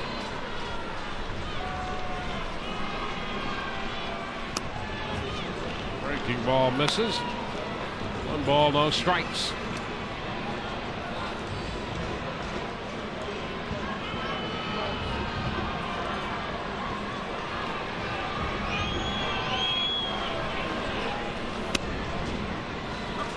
Two and 0. Matsuzaka started for Boston. He's on the verge of going 17-2. First time the Red Sox have had a pitcher do that since Roger Clemens in 1986.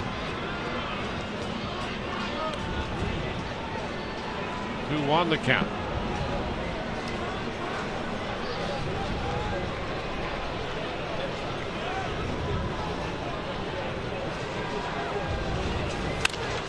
Fly ball, straightaway center for Perez. 1, 2, 3. Go the Red Sox in the 9th. Bottom of the inning coming. 13-5 Boston.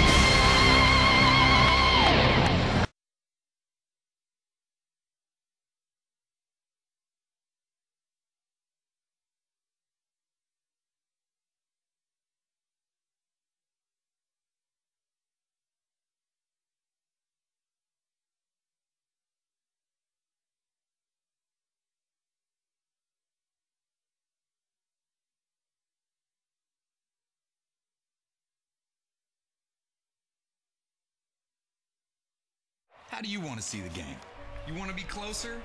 Well, this is no ordinary ticket. This is your ticket to baseball heaven in high definition. Sharp Aqua's the official HD TV of Major League Baseball. And with a blazing 4-millisecond response time and a super fast refresh rate, there isn't a shot in the hole or a screamer down the line that will singe the hair in your nostrils. It will change your baseball-loving life. Aqua's LCD TV. Change your TV, change your life. Sharp. Are you an adrenaline junkie? At Grind TV on Yahoo Sports, you can submit your own videos or watch the pros in action. Check out the most outrageous, untamed, and awe-inspiring sports videos on the web, surfing, skateboarding, motocross, and so much more. For the sickest action sports videos, check out Grind TV on Yahoo Sports.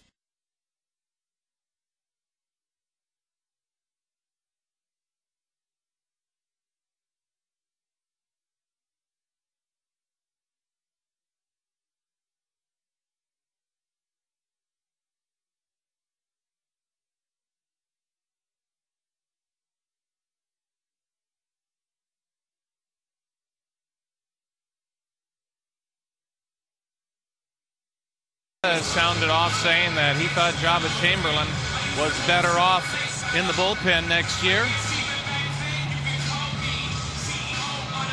That's not going to evolve into a controversy with regard to David Price. They want him as a starter.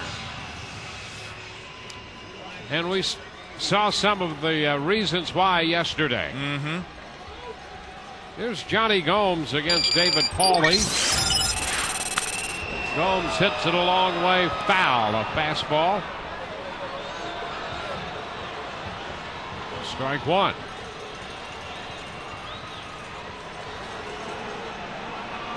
Rays allowing a season high 6 home runs. They hit 3 home runs.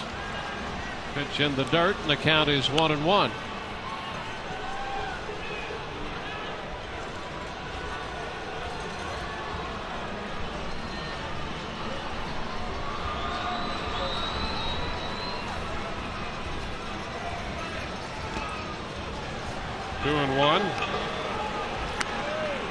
Johnny in the game in the 6th inning in left field. 0 for 1. He got an at bat in the 6th and struck out.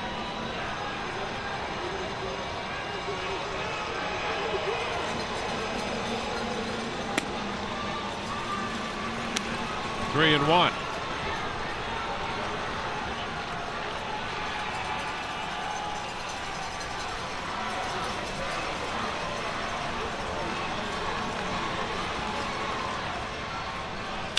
Pitch is foul. The big cut. We go to 3-2.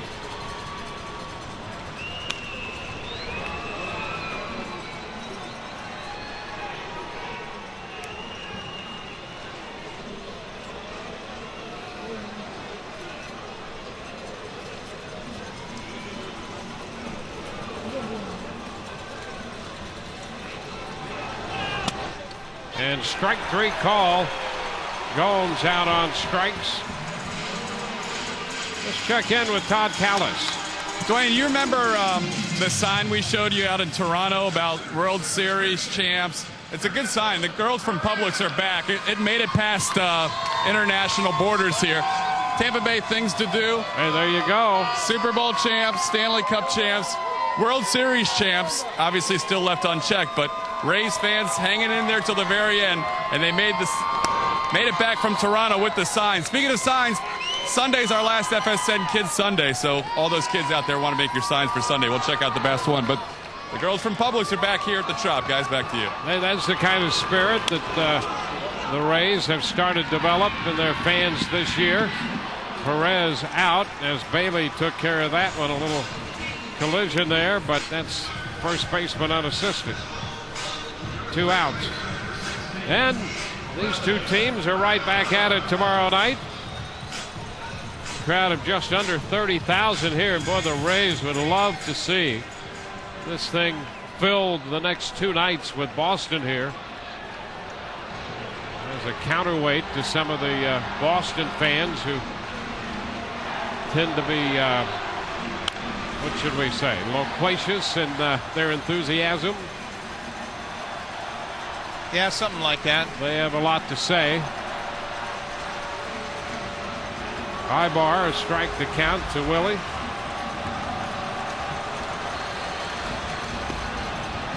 One and one.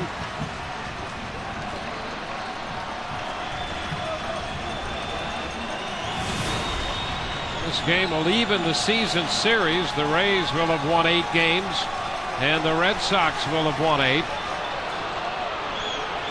Are skipping that pitch. 2-1.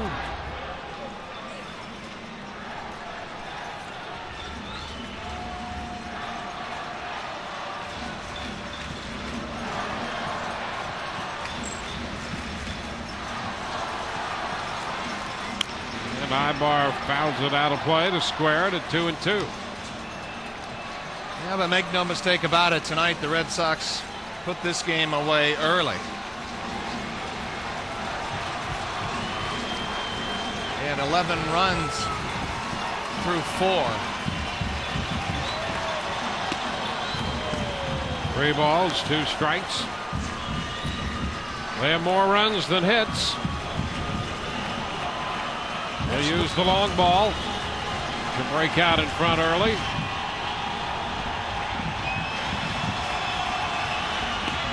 And there's ball 4. Ibar draws a walk. That's going to get Ben Zobrist up there.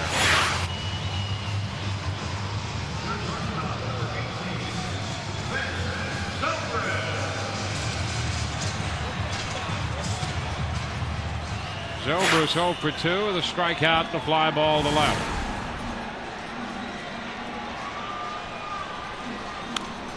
Fouls an opening fastball, strike 1.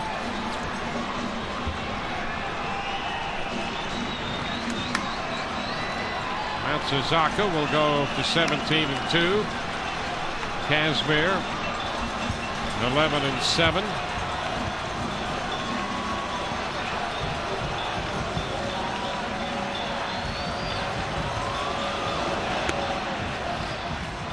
It's 1-1.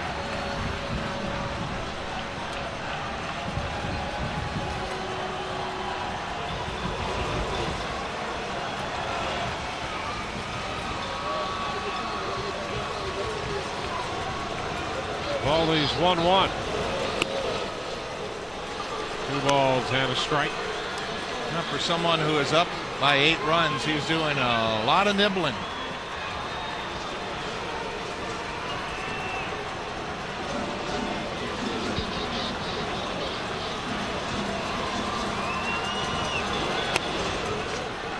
This is low. 3 balls and a strike.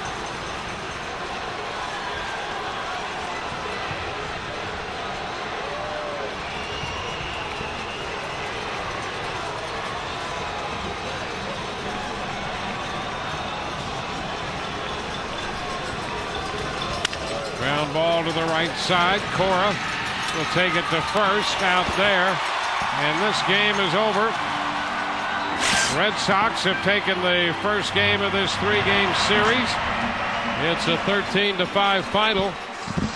Our Bill Curry player of the game is the winning pitcher, Daisuke Matsuzaka, who worked the first 5, gave up a run on 3 hits. He struck out 7 and walked 2. Picks up his 17th win. He is now 17-2, and again the first Red Sox pitcher to do that since Roger Clemens started 17-2 in 1986. So the Rays and the Red Sox in a virtual tie for first. The Rays holding a 2 percentage point advantage in the American League East. Joe McGray, Dwayne Stats. Hope you've enjoyed the telecast. If not, the outcome. Post game is next with Todd Callis. We'll see you there.